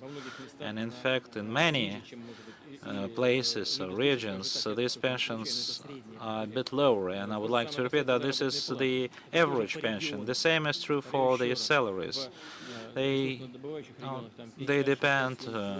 They can be different from region to region. In the army, we increase the salaries. In central region, it could be 16, 17, 18. Now it's 20 and something thousand rubles. So people sometimes can question. Yeah, we have lower, higher, but this is the average salary. It's approximate figure. It reflects the trends, the development, and it's quite positive. Still, it's on the hike. At least not so big, but the increase is visible. This is what I meant. That it's not the right thing to say that statistics are not correct. Regarding the reforms, renaming, it's a matter of taste, as you understand. I was the prime minister at that time, and of course I was informed about this, but it's not the renaming which is relevant. But by that time, we feel the urgent need to have structural changes in this area, and we should increase the level of salaries for the police force. If you want to invite decent people to work in the police, pay more, and we started to pay more. But Vsevolozhsk, maybe you have these problems like in many other regions, and the police force sometimes, yes, they have concerns regarding the increased burden of the job. So 75% of those requested, they are proud of their job and would like to continue to work in the Ministry of Interior. But we have also 25% who have different opinion. It's not so small, and maybe you mentioned those 25%, but we talk about the average figures and trends. As far as the crime is concerned, yes, it's quite high, it's a fact, and we need to work in order to combat the crime in all areas, like education, in the mass media coverage, the further promotion of the social status of the law enforcement officials, improvement of the legislation, and what is more important, which was mentioned by your colleague here, which is not to constantly increase the punishment for the crimes, but these crimes should be unavoidable. The punishment should be unavoidable. Да. Yeah, okay. One last one. Независимая газета newspaper. Please bring them the mic. Alexandra Samarina, Независимая газета newspaper. Good day, Mr. President. Tell us, please, about political competition. At the start of the century, in the first decade, in the years of the sovereign democracy, so-called sovereign democracy, political problems were solved by spin and political technology, etc., etc. We know all about those problems.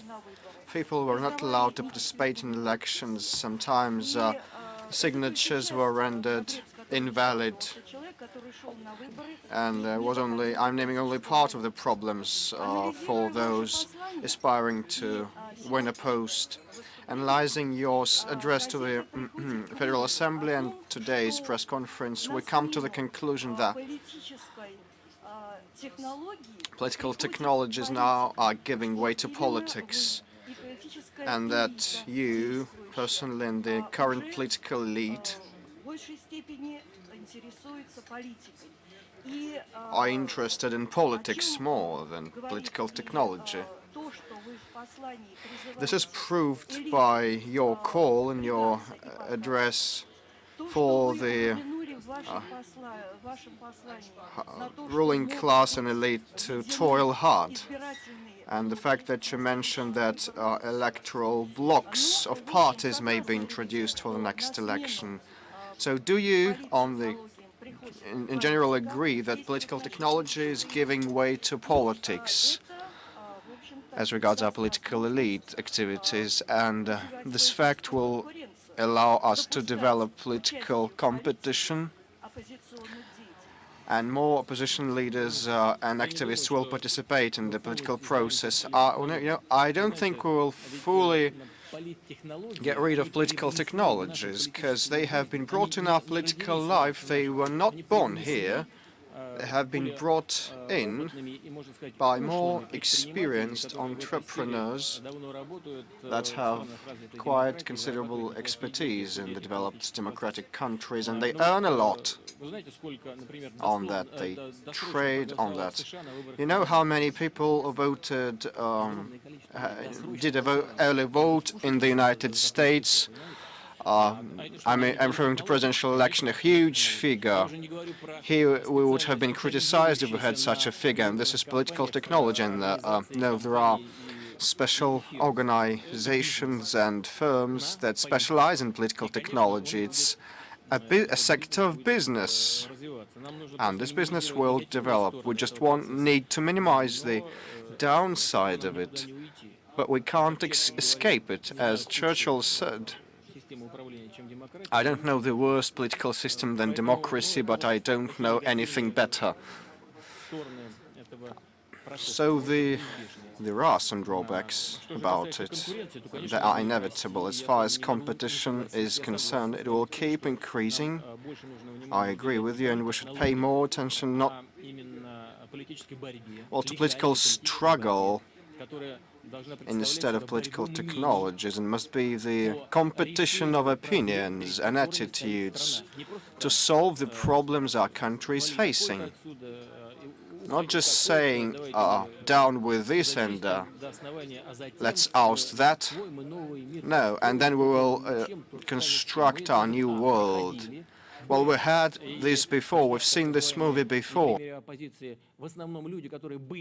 And the so-called irreconcilable opposition of ours comprised very many people who used to be in power, and we know how they managed the regions of the Russian Federation. They brought them into decline. But everybody should have their own agenda to solve the problems our country is facing and resolve those outstanding issues. And I really hope that after the decisions are made in terms of freedom of political parties registration, we'll have an upswing in political competition, and we will soon develop a political competitive environment. Well, for the authorities, it's not at all easy. Now we have 48 parties registered, and we'll have. There are groups that are initiating the creation and establishment of 200 parties more. And I'm quite frank and sincere here that is good, because when we will have this many parties, we will see all the flaws and drawbacks and stupidities of ours. Vladimir Vladimirovich, 3 hours 25 minutes live. This is what we have had so far. 6 sotok newspaper. 6 sotok.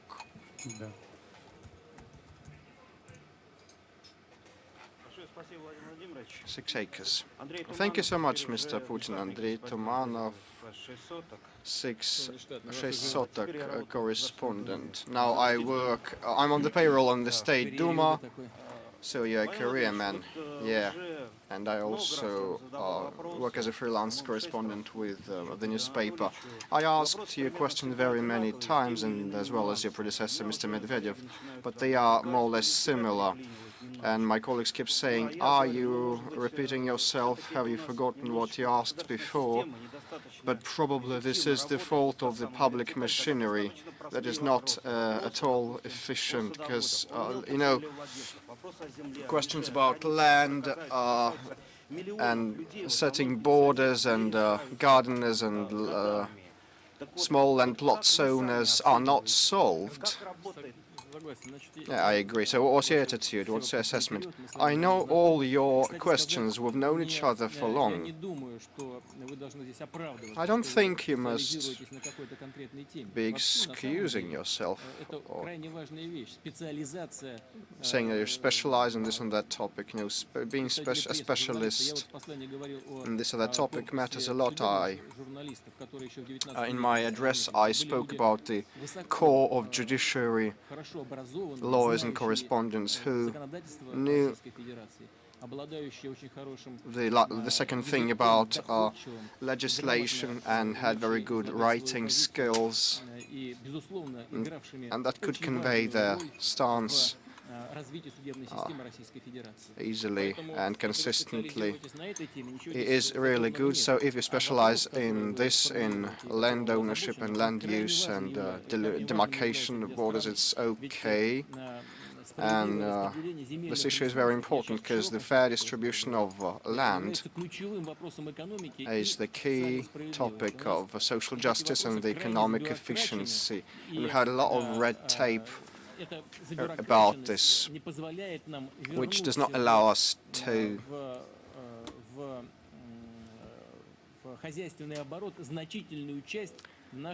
bring a huge deal of our fertile land into the economic activity. And the cultivated arable land here in Russia accounts for 55% of the global arable land. And we are to solve those issues of small land plots proprietors. There is a host of them in this country, and we must provide a fair solution to the construction issue on those territories located close to cities, adjacent to cities, because it will be a very efficient tool of solving the accommodation problem in this country. But at the same time, we should not neglect the interests of those who want to cultivate land. We have a set of tools, including cadastral registration and cadastral value, that is the basis for paying for land. But as regards real estate, the value is calculated under the old Soviet standards. So what we need is the new cadastral value for real estate.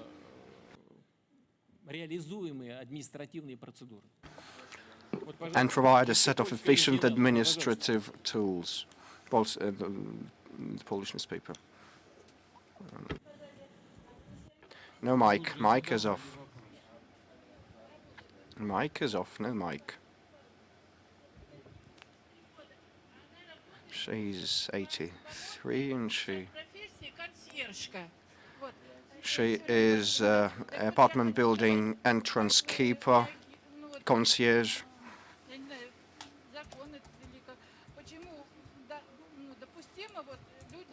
A concierge. So why is it admissible to let people work at such a high age? Well, if a person wants to work, why not? We have a lot of proposals to change the pensions system, allowing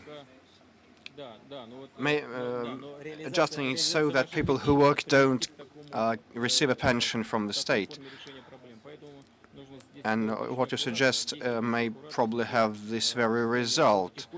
But if the person wants to work, let him or her do so, and we should be very prudent and careful about making decisions. TVN TV company, Poland, a question that is the issue that is an impediment for in the relations between Poland and Russia, as many Poles think. It's the Smolensk accident. All those debris of the airplane remained on the ground where the accident took place, and morally it's very important to bring them back to Poland. And the investigative committee here in Russia says that this is evidence that must be preserved and must remain in Russia till the investigation is on. The Poles want it back, saying that they will provide access to investigators. So could you please somehow influence the investigative committee so that they return the debris back to Poland? And in a month's time, in Auschwitz camp, the Russian National Exhibition will be inaugurated.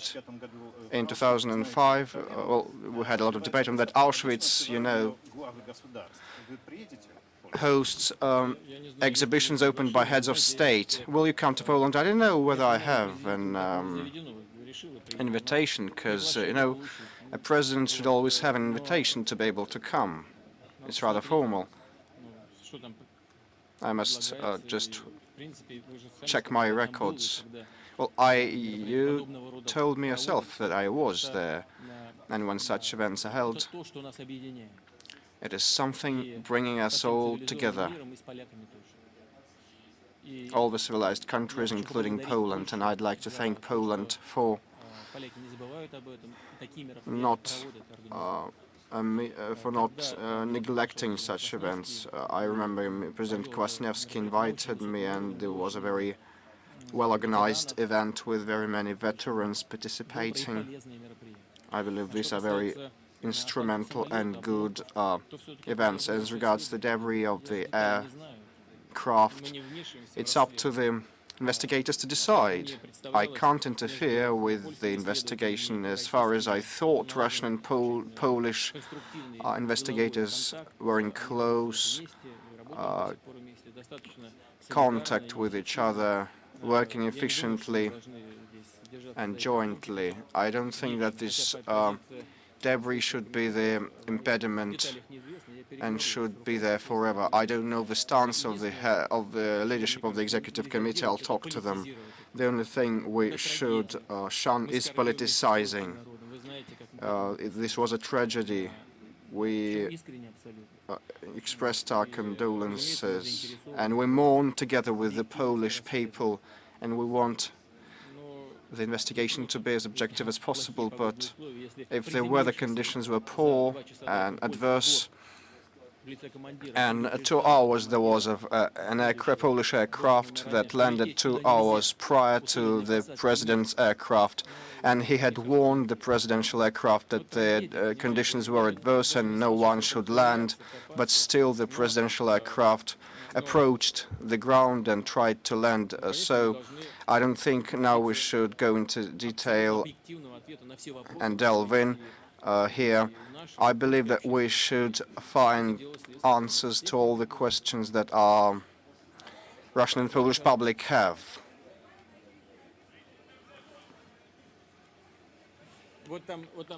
Over there, there's a young lady with some animals. Good afternoon, Vladimir Vladimirovich. What animals are there? This is a cat. I was just attracting your attention. I'll demonstrate it to you. So your question is not about animals? No, it's related to children. Russian news service, Alexandra Krasnogorodskaya. I have a question which was repeated numerously today. I have a list in my hands. It consists of children who were already banned for adoption by foreign parents. There are 9 of children, and they have various diseases. They are of 5 to 6 years old. What is about to happen to these children if you sign this draft law? And the second question about the educational role of our state.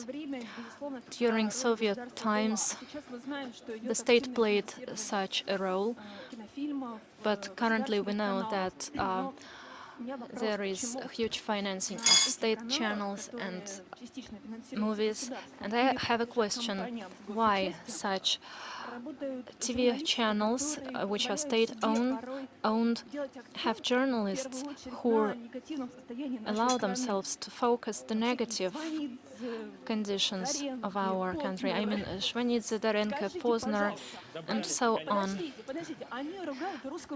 They are criticizing various scolding Russian Orthodox Church. Two questions. As for the first question, I've already said I haven't seen a text of the law. Has it been approved in the second reading? Right? I need to have a look, and then I'll be able to make a decision on the children which you mentioned. And we're talking about the ban which will be applicable not for all adoptive parents. And I need to have a look at the text. So, moreover, we have an agreement which is still in force. We have to consult legal experts how they will correlate the existing agreement and this law. Now I'm not ready to answer this question. And second, as regards the position of several mass media as regards to certain issues related to our life, I wouldn't scold them, because the federal channels, which are already heavily criticized, and their position is criticized, but I believe their position is to present to the public various opinions. And it is up to the journalist to interpret this opinion. It can be then interpreted correctly or unacceptably. But I count on those people who will hear us, and they believe that the interpretation of their opinion is right. Internet media. Where is it?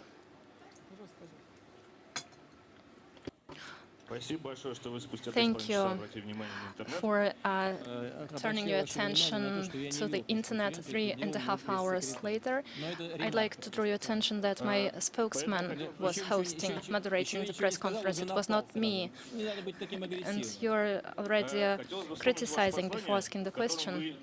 You shouldn't be so aggressive. I would like to recall your address where you talked about moral values and compassion. Don't you think that compassion and moral values should relate to the imprisoned people? You must know Mr. Akimov, who is losing his sight and who is in prison now, while Mrs. Vasilyeva, representative of the Ministry of Defense, inflicted greater damage and is now living in a huge apartment. This is my first question. And second, don't you think it's strange that such a strong country as Russia, by the force of the investigative committee, whose enemy is not Georgia, and internal enemies not Alexei Navalny and small opponents Razvozhaev and Lebedev, who are before the court for actions against Russia? You're welcome.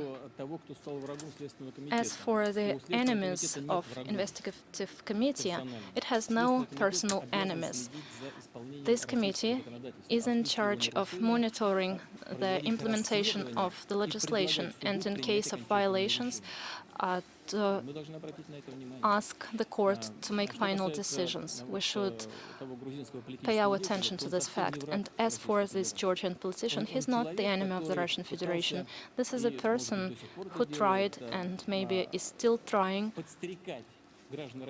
and provoking Russian citizens for unlawful actions, maybe in the form of terrorist acts and illegal seizure of power. I'll tell you the state secret. They, by mistake, entered the state premises. These are impartial, objective data. He instructed them about how to commit a crime in the Russian Federation, and it should be estimated in legal terms, and we shouldn't protect him. And various terroristic acts committed by joke or not by joke, Bastrikin should not. There are such incidents. There have been such incidents in our country. How Bastrikin can pass the case of the railway terroristic act? You are a citizen of Russia. You yourself could be in that train, or maybe your children or relatives or other users of the internet. You shouldn't behave in this way. And second, about those who are in prison, I don't think that the participation in the mass activities should be punished by imprisonment. I don't think so. I, as a head of state, and as a person who has a basic legal education, have the following stance. But I would like to draw your attention. It is inadmissible to commit physical abuse against and physical violence against a policeman. Just imagine in the US, if you try to do anything similar, you'll get a bullet in your forehead. They have rigid rules in terms of policeman protection. Why somebody believes that here it is allowed to beat or, for example, stifle a policeman? If we allow anyone to behave like this, irrespective of political beliefs, we will this will lead to the collapse. And tomorrow they will say, go to the streets yourself and fight with representatives of extremist movements. I believe your liberal movements, they can tell you, just take off your glasses and go to the street and fight them. This will lead to the collapse of the policeman system. This should be treated very carefully. I'd like to be sincere. You mentioned certain names. I do not know any reason for putting these persons into detention centers. But I'll have a look at this. If it was related to the fact they participated in these campaigns, I believe it's not right. And going forward, the law enforcement agencies will have to take this into account. You're welcome. Thank you. Vladimir Vladimirovich, Ekaterina Vinokurova, Gazeta.ru. A follow-up question. I would like to draw your attention to the fact, according to the poll of Levada Center, the trust rating is around 34%. The share of those who is not satisfied with the current power is 55% and 45%. Why do you think the rating is decreasing. Is it related to the conditions of Dukhanina and former official Vasilyeva, or with retaliatory measures to the Magnitsky bill? And on the other hand, we cannot hear the voice of those who is not loyal to the power. I'll try to be objective, but I'm not sure that you will like this objectivity. Questions related to ratings are evolving. Today we have one rating and tomorrow another. I do not think it is related to the problems that you mentioned. By the way, you represent the liberal sphere of our society. You mentioned Vasilyeva, who is under domestic home arrest. Can anyone be imprisoned for economic misdemeanors? Be consistent. She is accused of an economic crime, but the process of getting proof is very complicated, and the question is not whether she was put in the detention center or not. The question is to avoid her fleeing from the investigation. The investigation and the prosecution and the court made this decision, but it doesn't mean that somebody is going to close the case. Nobody is going to close anything. We will finalize it. As for attention to the issues, you mentioned certain names. I do not know them. I'm honest with you, and my position was already described. Everything is good in moderate terms. If talking about some mass campaigns against some law enforcement agencies, this is one thing. And if it relates to potential preparation or even discussion of a potential unlawful actions related to the unlawful seizure of powers, terroristic acts, as was already mentioned about this Georgian politician who incited our citizens to this act. This is another thing. I do not know details, and I believe I've already described my position in details. Vladimir Vladimirovich, 3 hours and 50 minutes. Reuters, and then you.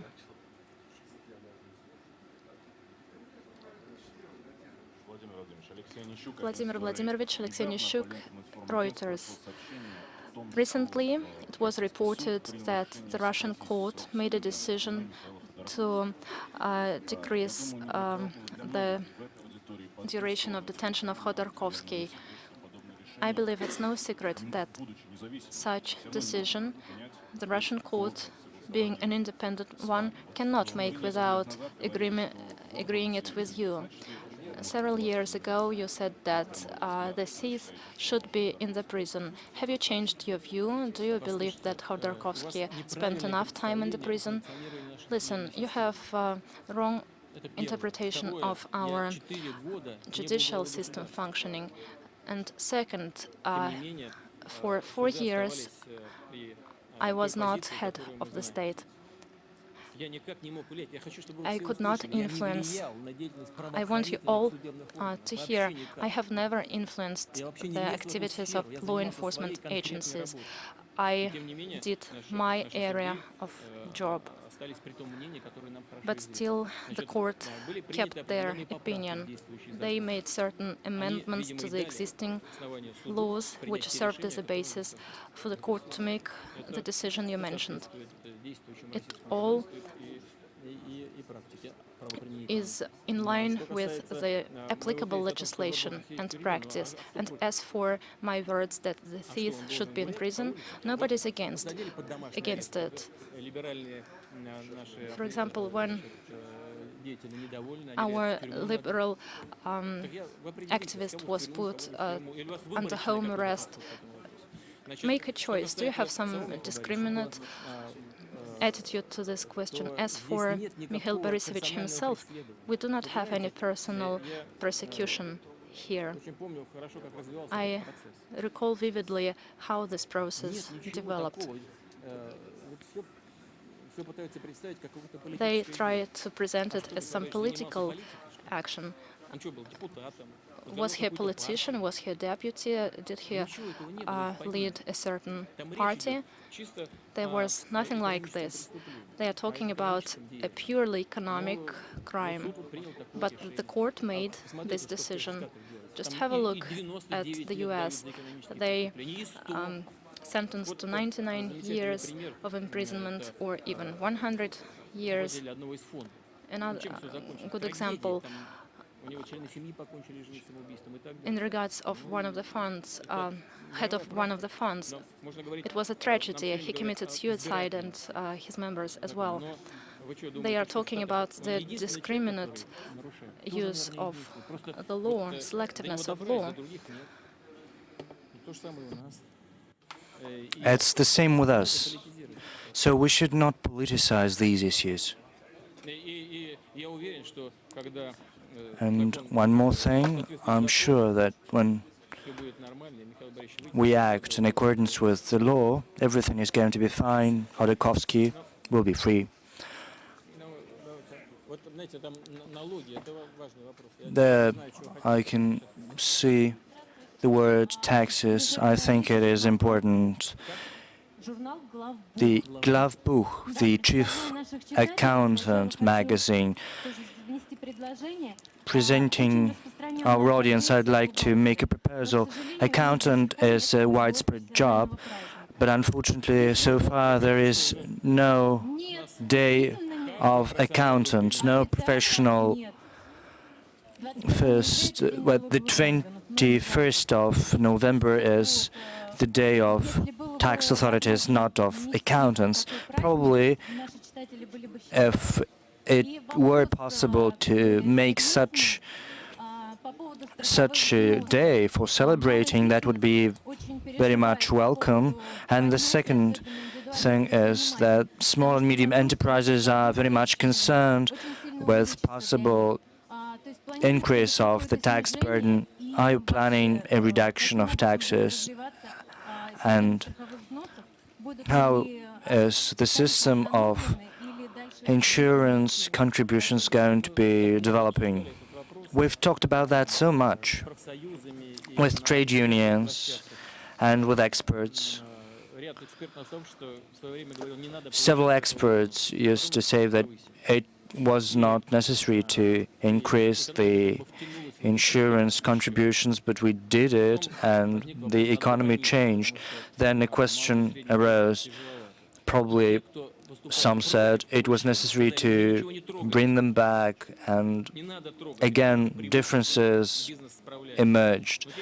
They told us that the economy was adjusted to that and no one had to be done, but we decreased the insurance contributions.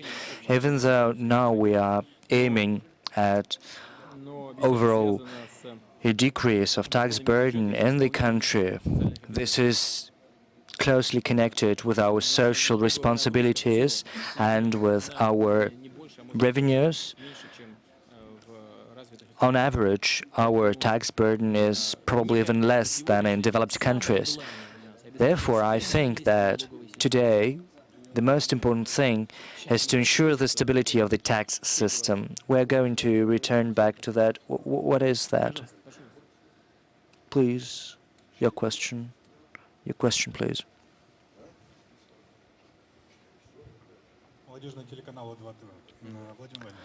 The channel 2 TV.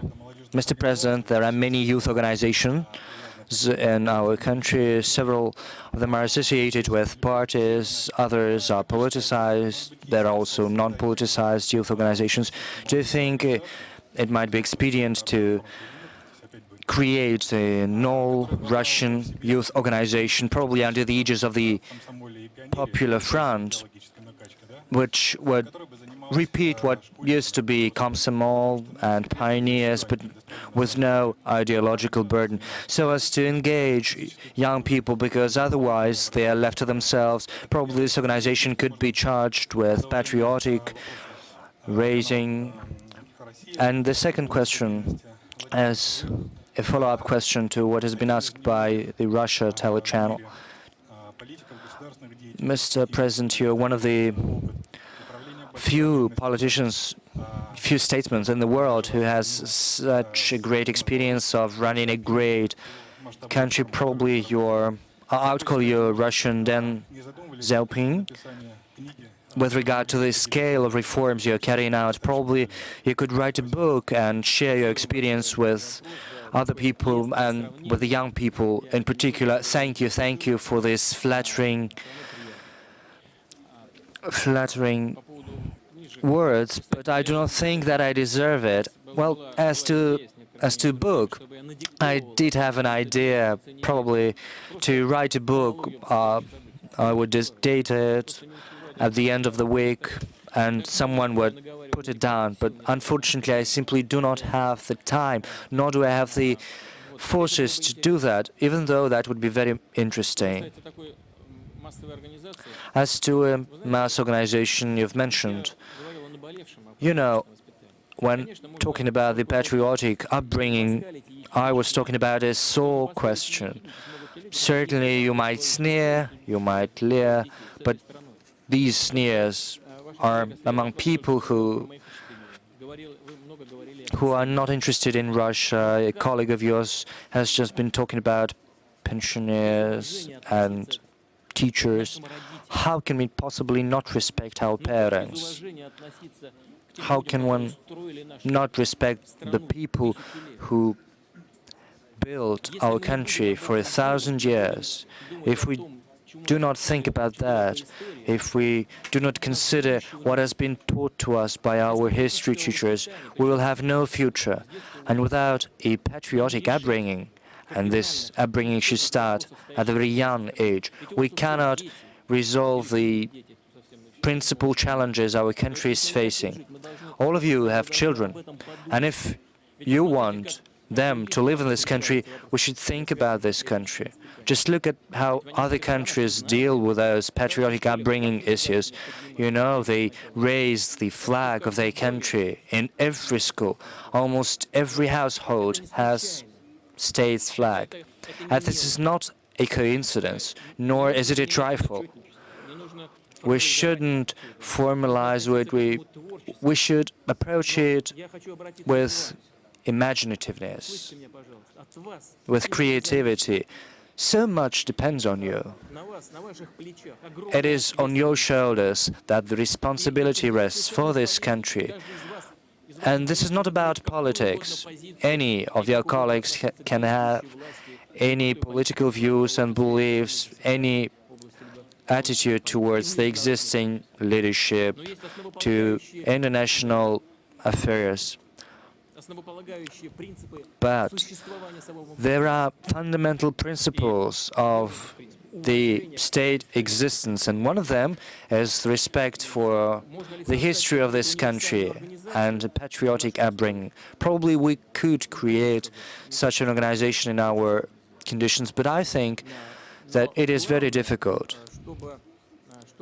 But the main thing, and I am in complete agreement with you, should be depoliticized. They shouldn't be politicized at all. In my federal address, I already told the country that I was ready to support a federation of student associations. If we follow this path, probably we will have positive results. Vladimir Vladimirovich, it's already 4 hours. Thank you so much. What's that? Wonderful.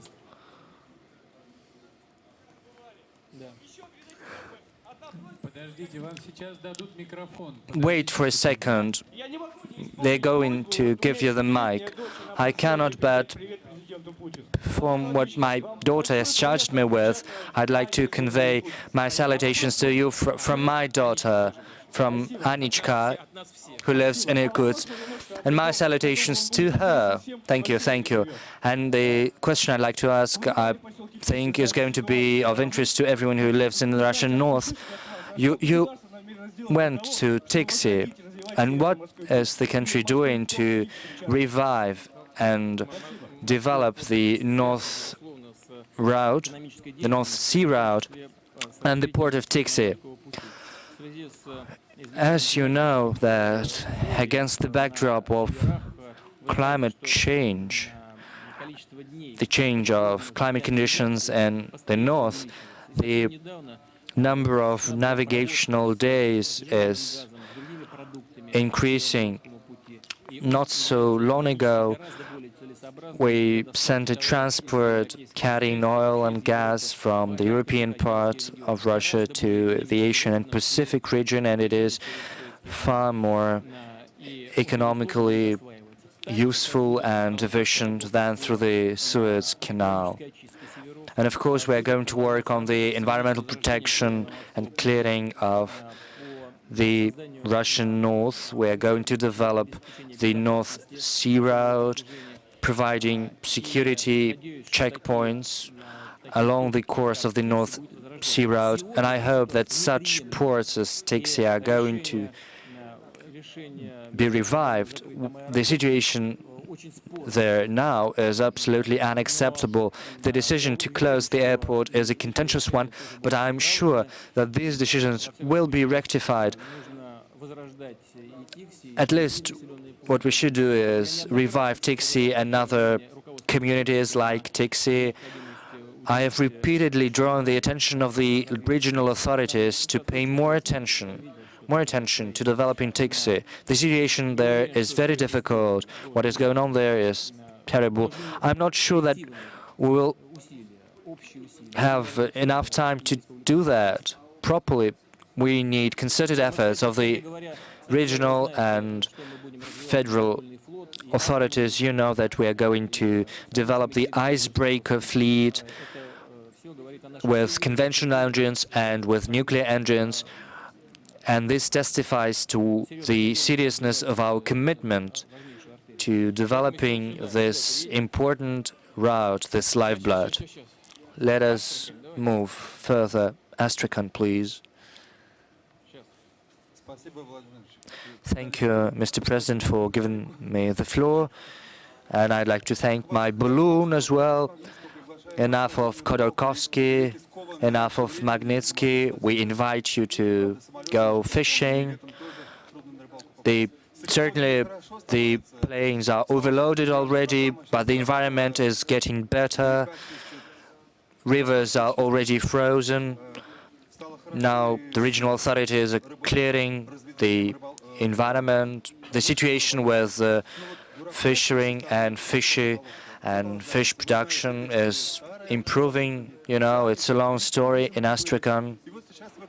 There have been demonstrations, and this year the Goscom River Lobster Service has introduced a rule in accordance with which an ordinary fisherman who is going fishing is equal to a captain of a fishery boat. So the situation is equal to illegal fishing in the Black Sea, for instance, and he undergoes a very thorough procedure of licensing, and he should have a special log journal where he should state the latitude, the altitude, everything, where he went, what he did, how much fish he caught. So the red tape is only increasing, and if caught, then the fine is very high. Let's look into that. I promise that, of course, certainly.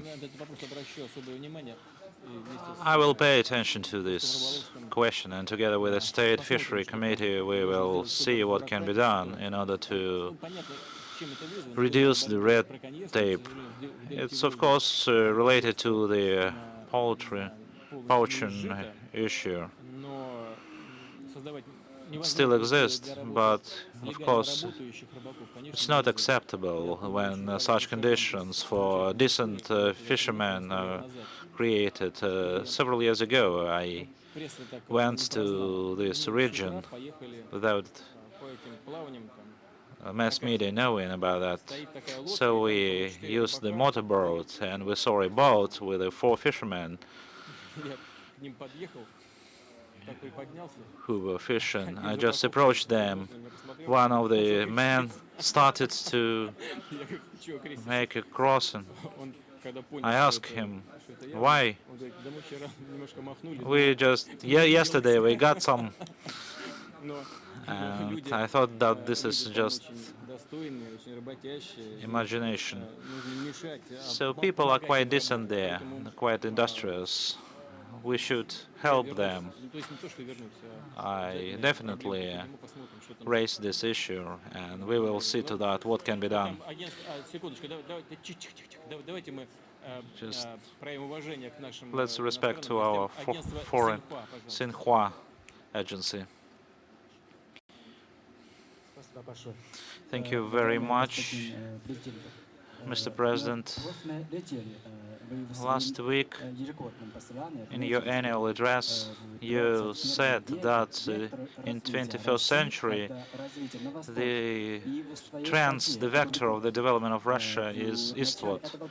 And in your article published in the beginning of this year, you suggested to use the Chinese wind into the sales of the Russian economy. In what areas, in what industries Russia is going to intensify the cooperation with China in the process of economic development of the Far East region? And what is your assessment of the level of current relations between Russia and China? Relations between Russia and China are at the unprecedented highest level, and level of our interaction in politics is unprecedented. We've never seen such a high level before, and of course the relations between Russia and China are the important factor in international politics. In economy, we should focus on, first of all, on strengthening of cooperation in the high technology area. Partially we succeed in that, I mean our joint project in nuclear energy, but we should do more in some other critically important industries like aviation making. We have plans not only to create wide-body aircraft, but also in other areas like helicopter making. There are other areas, I wouldn't like to mention them, and some of them is systematic and very important, which is the investment cooperation. In this regard, we have a lot of attractive assets and areas of cooperation, including Baikal region and Far East. Chinese investors are quite reserved, but still they are quite actively involved in the direct investment foundation. The Chinese direct investment fund is an active player in our foundation, and with the participation of Russian partners, they select the most promising areas. I believe this is very important and quite promising, and I believe these well-known trends would be also very active in the financial sector. The parts of our turnover we agreed to calculate in our national currencies, yuan and rubles, so Los Angeles. Dear Mr. President, Los Angeles Times, Sergei Novikov. You said a lot recently about Evgeny Vasilyeva case and some theft in the defense ministry and role of Surdykov, and saying that we now do not have 1937. But coming back to the main topic, like Sergei Magnitsky case in 2007, we had the repetition of 1937 for 1.5 thousand children, which would not be adopted by Madame Lachova or others who are desperately ill, and U.S. families agree to adopt them, and it would be better for them in the U.S. families as compared with the orphanages. So my question is the following. So coming back to Sergei Magnitsky case, because you mentioned it, Russia had 3 years in order to prepare to work out an answer. What happened? And we wouldn't have had Magnitsky case, and nothing of this sort would have happened. But there is no response, no reply. You know very well, you had a lot of information about other criminal cases. I wouldn't mention them, and I would like to get an answer from you. What happened to 273 million US dollars, which allegedly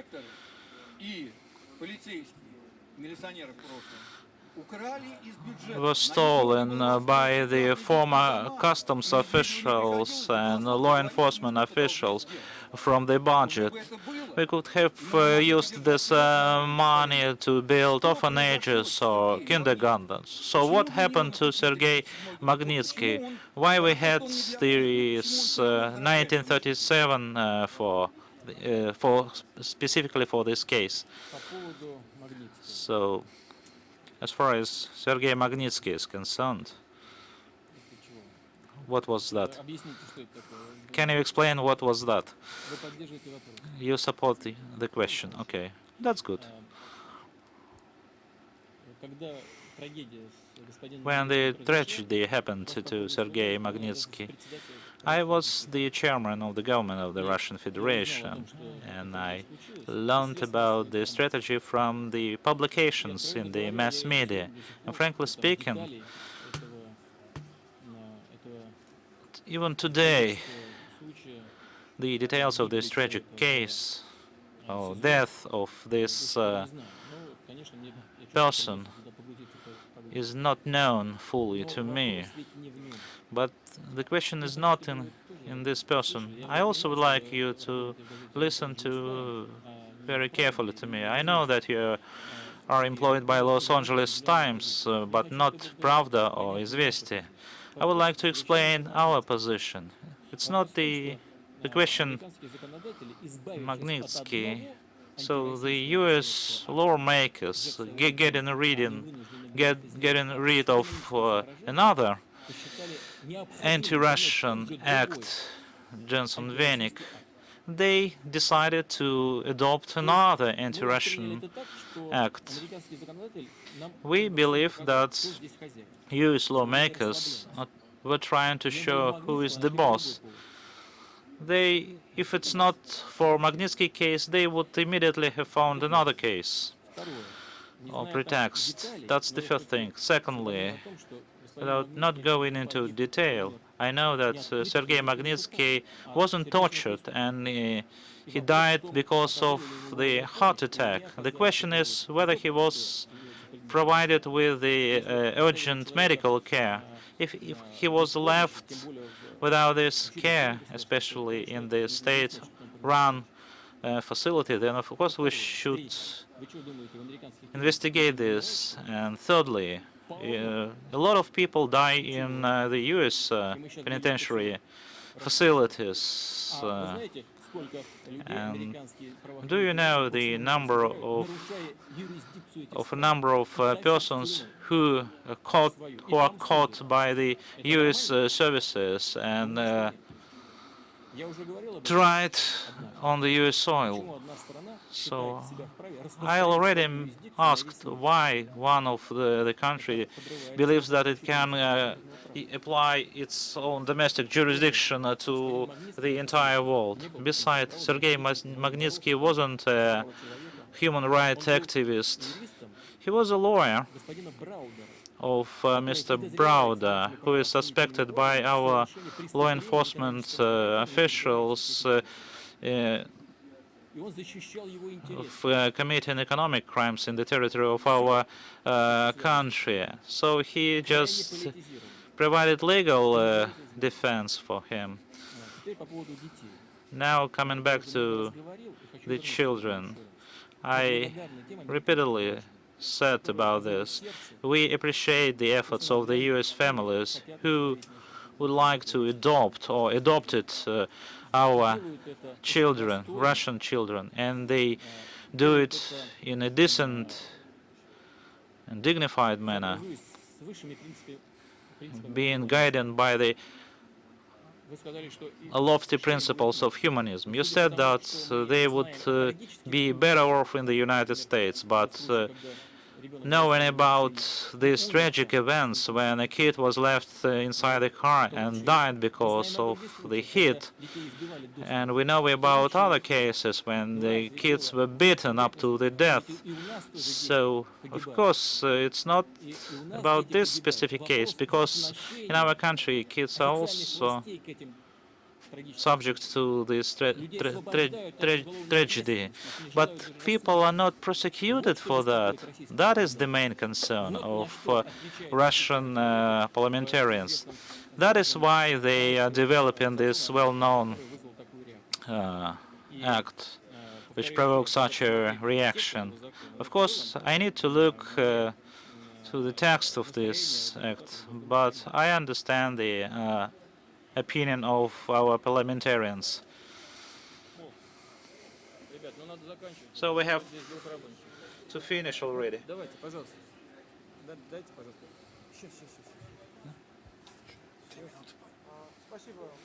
Вы про Карабах, наверное, будете, да?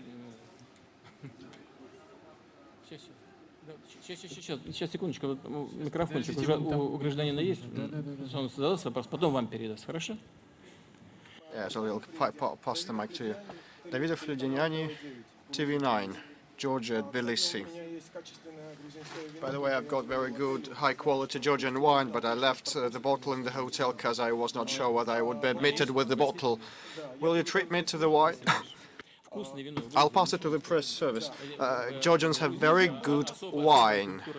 They have special wine cultivation culture, which is quite different from the Western European culture. You have very specific wine.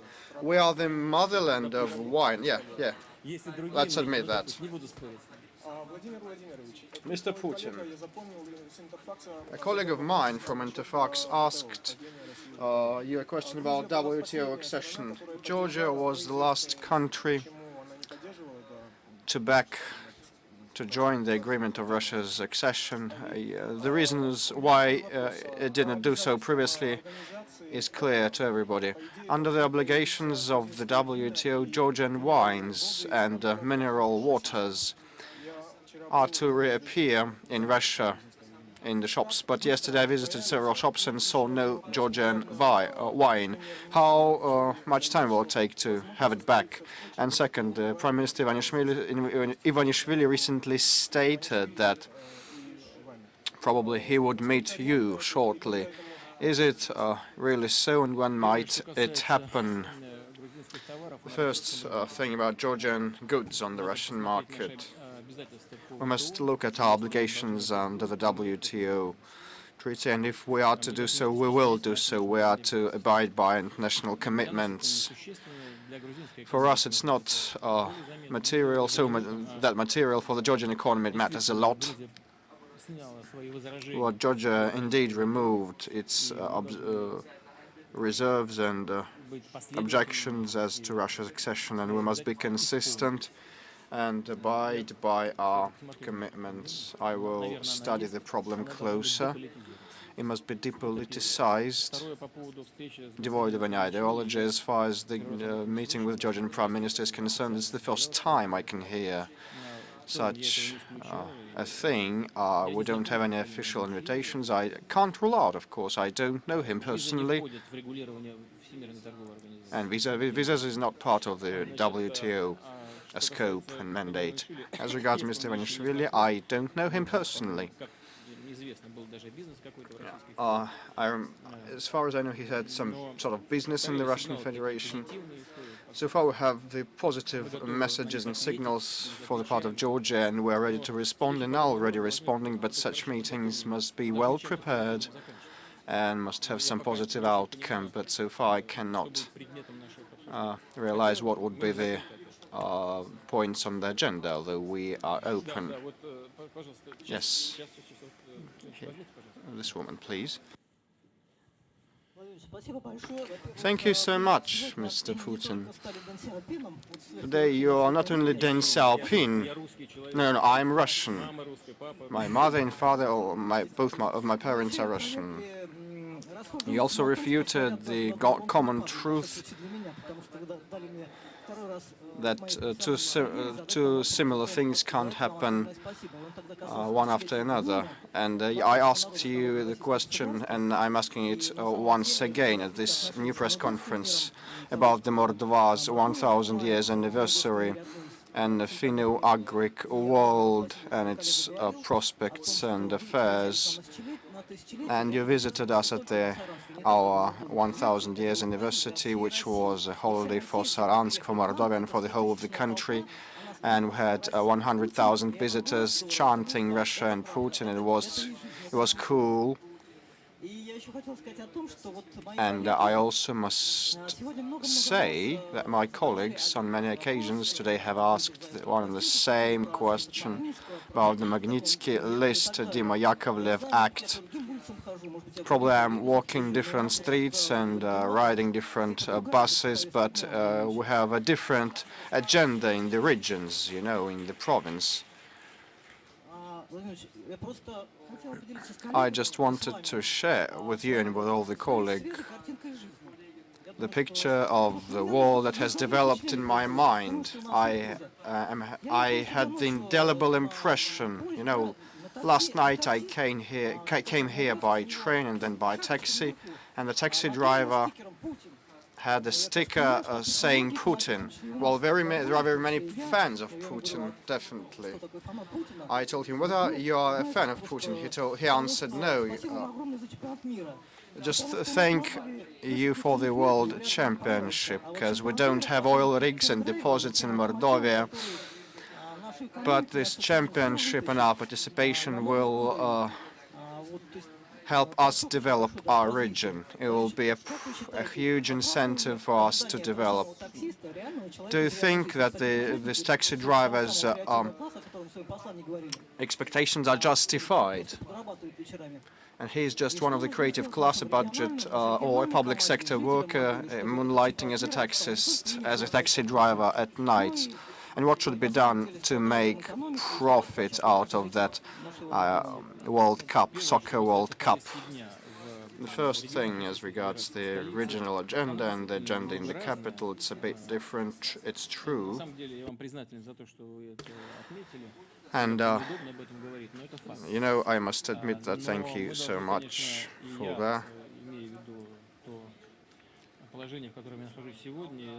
Being in my current capacity, I must take into account both the capitals, the national, the ethnic republics, the regions, the province, all of them.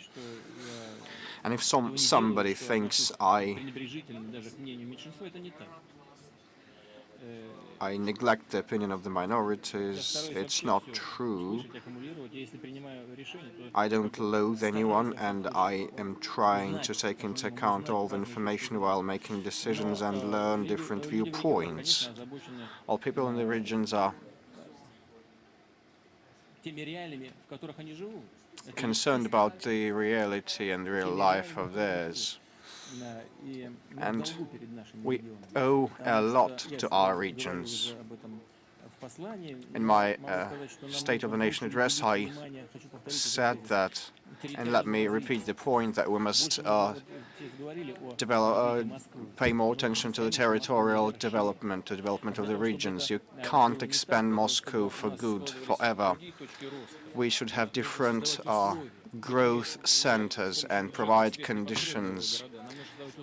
By budget means and the resources, we will not be able to build new cities and towns. We need to develop industrial and productive capability in various regions. And Mordovia is no Far East. But a lot has been done there. We witness a lot of improvements there. Whether the World Cup can be an economy driver, well, I doubt. But it may be a push to shove to develop infrastructure that is so much wanted by business. This is second. And third, people must have a chance to feel needed and necessary and not be sidelined in this life. They must be the participants of that feast of life. And they should be able to look at the stars, and I hope that we will be able to solve that very task. Yeah, you please. Thank you very much, Mr. Putin. Anastasia Khunovskaya, FM Production Newsroom, the Altai region. Tomorrow we will mark the 30,000th newborn child. It's the first time we have had such a number of newborn children for more than 20 years. And we all are aware that the maternity capital and the special programs in this field and the allowance reaching 40% of the wage matter. Well, 40% is probably not enough, but the main thing is housing, accommodation. Mr. President, when will we have the affordable mortgage, not just the crippling debt, the burden, but the sound interest rate? Mortgage is developing rapidly, and last year we witnessed a 40% increase in the mortgage loans origination. Probably 40 is too much, but 15 to 17% is probably the figure. Mid-income people every now and then can't afford to borrow a mortgage. By the way, the rate increased to reach 12% recently, because the income of our people is on the rise as well, and the number of mortgage claimants is on the rise. It has increased, and those of reproductive age, pardon my terms in professional language, those who are entering the working age find it very hard to use mortgage and benefit from that. So we need special programs of constructing economy class housing. And the key issue is the involvement of new lands into construction with all the infrastructure provided that we can do jointly with Russian regions. We should keep subsidizing rates, interest rates, come up with regional programs, and some of them, these programs are quite actively developed, like with a child being born, the family gets one benefit, then another, and another concession. And there are more and more such programs in this country, and this is the key of our success, and I congratulate you on the very good results of the demographic programs, for the tangible fruits. I hope that other regions of Russia will follow suit. Distinguished, we have to the Kalmykia, the children of the steppe. Okay, I agree. There are two of us here. My name is Sanal Shevaliyev. Such a huge guy and bloke, and took mic from the girl. I'll pass it back to her. Solk Makalova, Parliamentski Vestnik newspaper. A lot has been said about the region's development and strength. Unfortunately, we are not part of the World Cup, Soccer World Cup participants. But this year, we stopped to be one of the regions receiving huge subsidies, which means that we really are successful in our economic development. We have 300,000 people living in the harsh, adverse climatic conditions, and we want a special development program because youths keep leaving our region. And we have the cattle breeders of ours winning around 10 gold medals at the last exhibition. Yeah, and the animal husbandry in your region is developing very good and successfully. And your colleague has just asked that a question whether special programs are needed. Well, the animal husbandry is on the rise, is in the upswing, and the fact that Kalmykia ceased to be highly subsidized region is a proof that you are on the right track. You have very talented and efficient human resources, but there is one thing I'd like to point out. Back then, in due time, the finance ministry made some decision. Like if the region stops receiving subsidies, still there is a certain level of money, federal money flowing to that region for 3 more years, and I hope your case will be exactly the same. But as regards special programs, there must be industry by industry breakdown, not the regional breakdown. We are speaking about regional programs. If things start looking down, like depopulation of the Far East is a huge challenge for us at present, and we are to pay our attention to that. The Baikal and the Far East regions are problematic, and Kalmykia will not be overlooked by us either. I've got a personal request. My daughter has a birthday. Could you wish her happy birthday? What's her name? Kerman. Kerman, I will write some words of best wishes and pass them over to you. Just a minute, a second.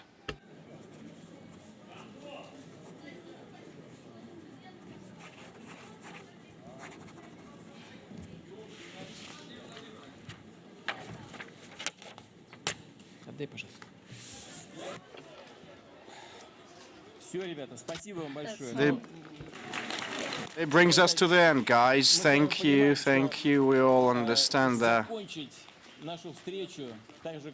bringing our meeting to an end is hardly possible, so we must suspend it till next time, adjourn it till next time. Thank you for your very favorable attitude. I'm sorry, I beg your pardon if I haven't answered questions of somebody, or I gave wrong answers, or have not given opportunity to speak to all those wishing to. I would like to congratulate you on the upcoming Christmas and New Year. Wish you all the best and Merry Christmas and Happy New Year. Thank you. Goodbye.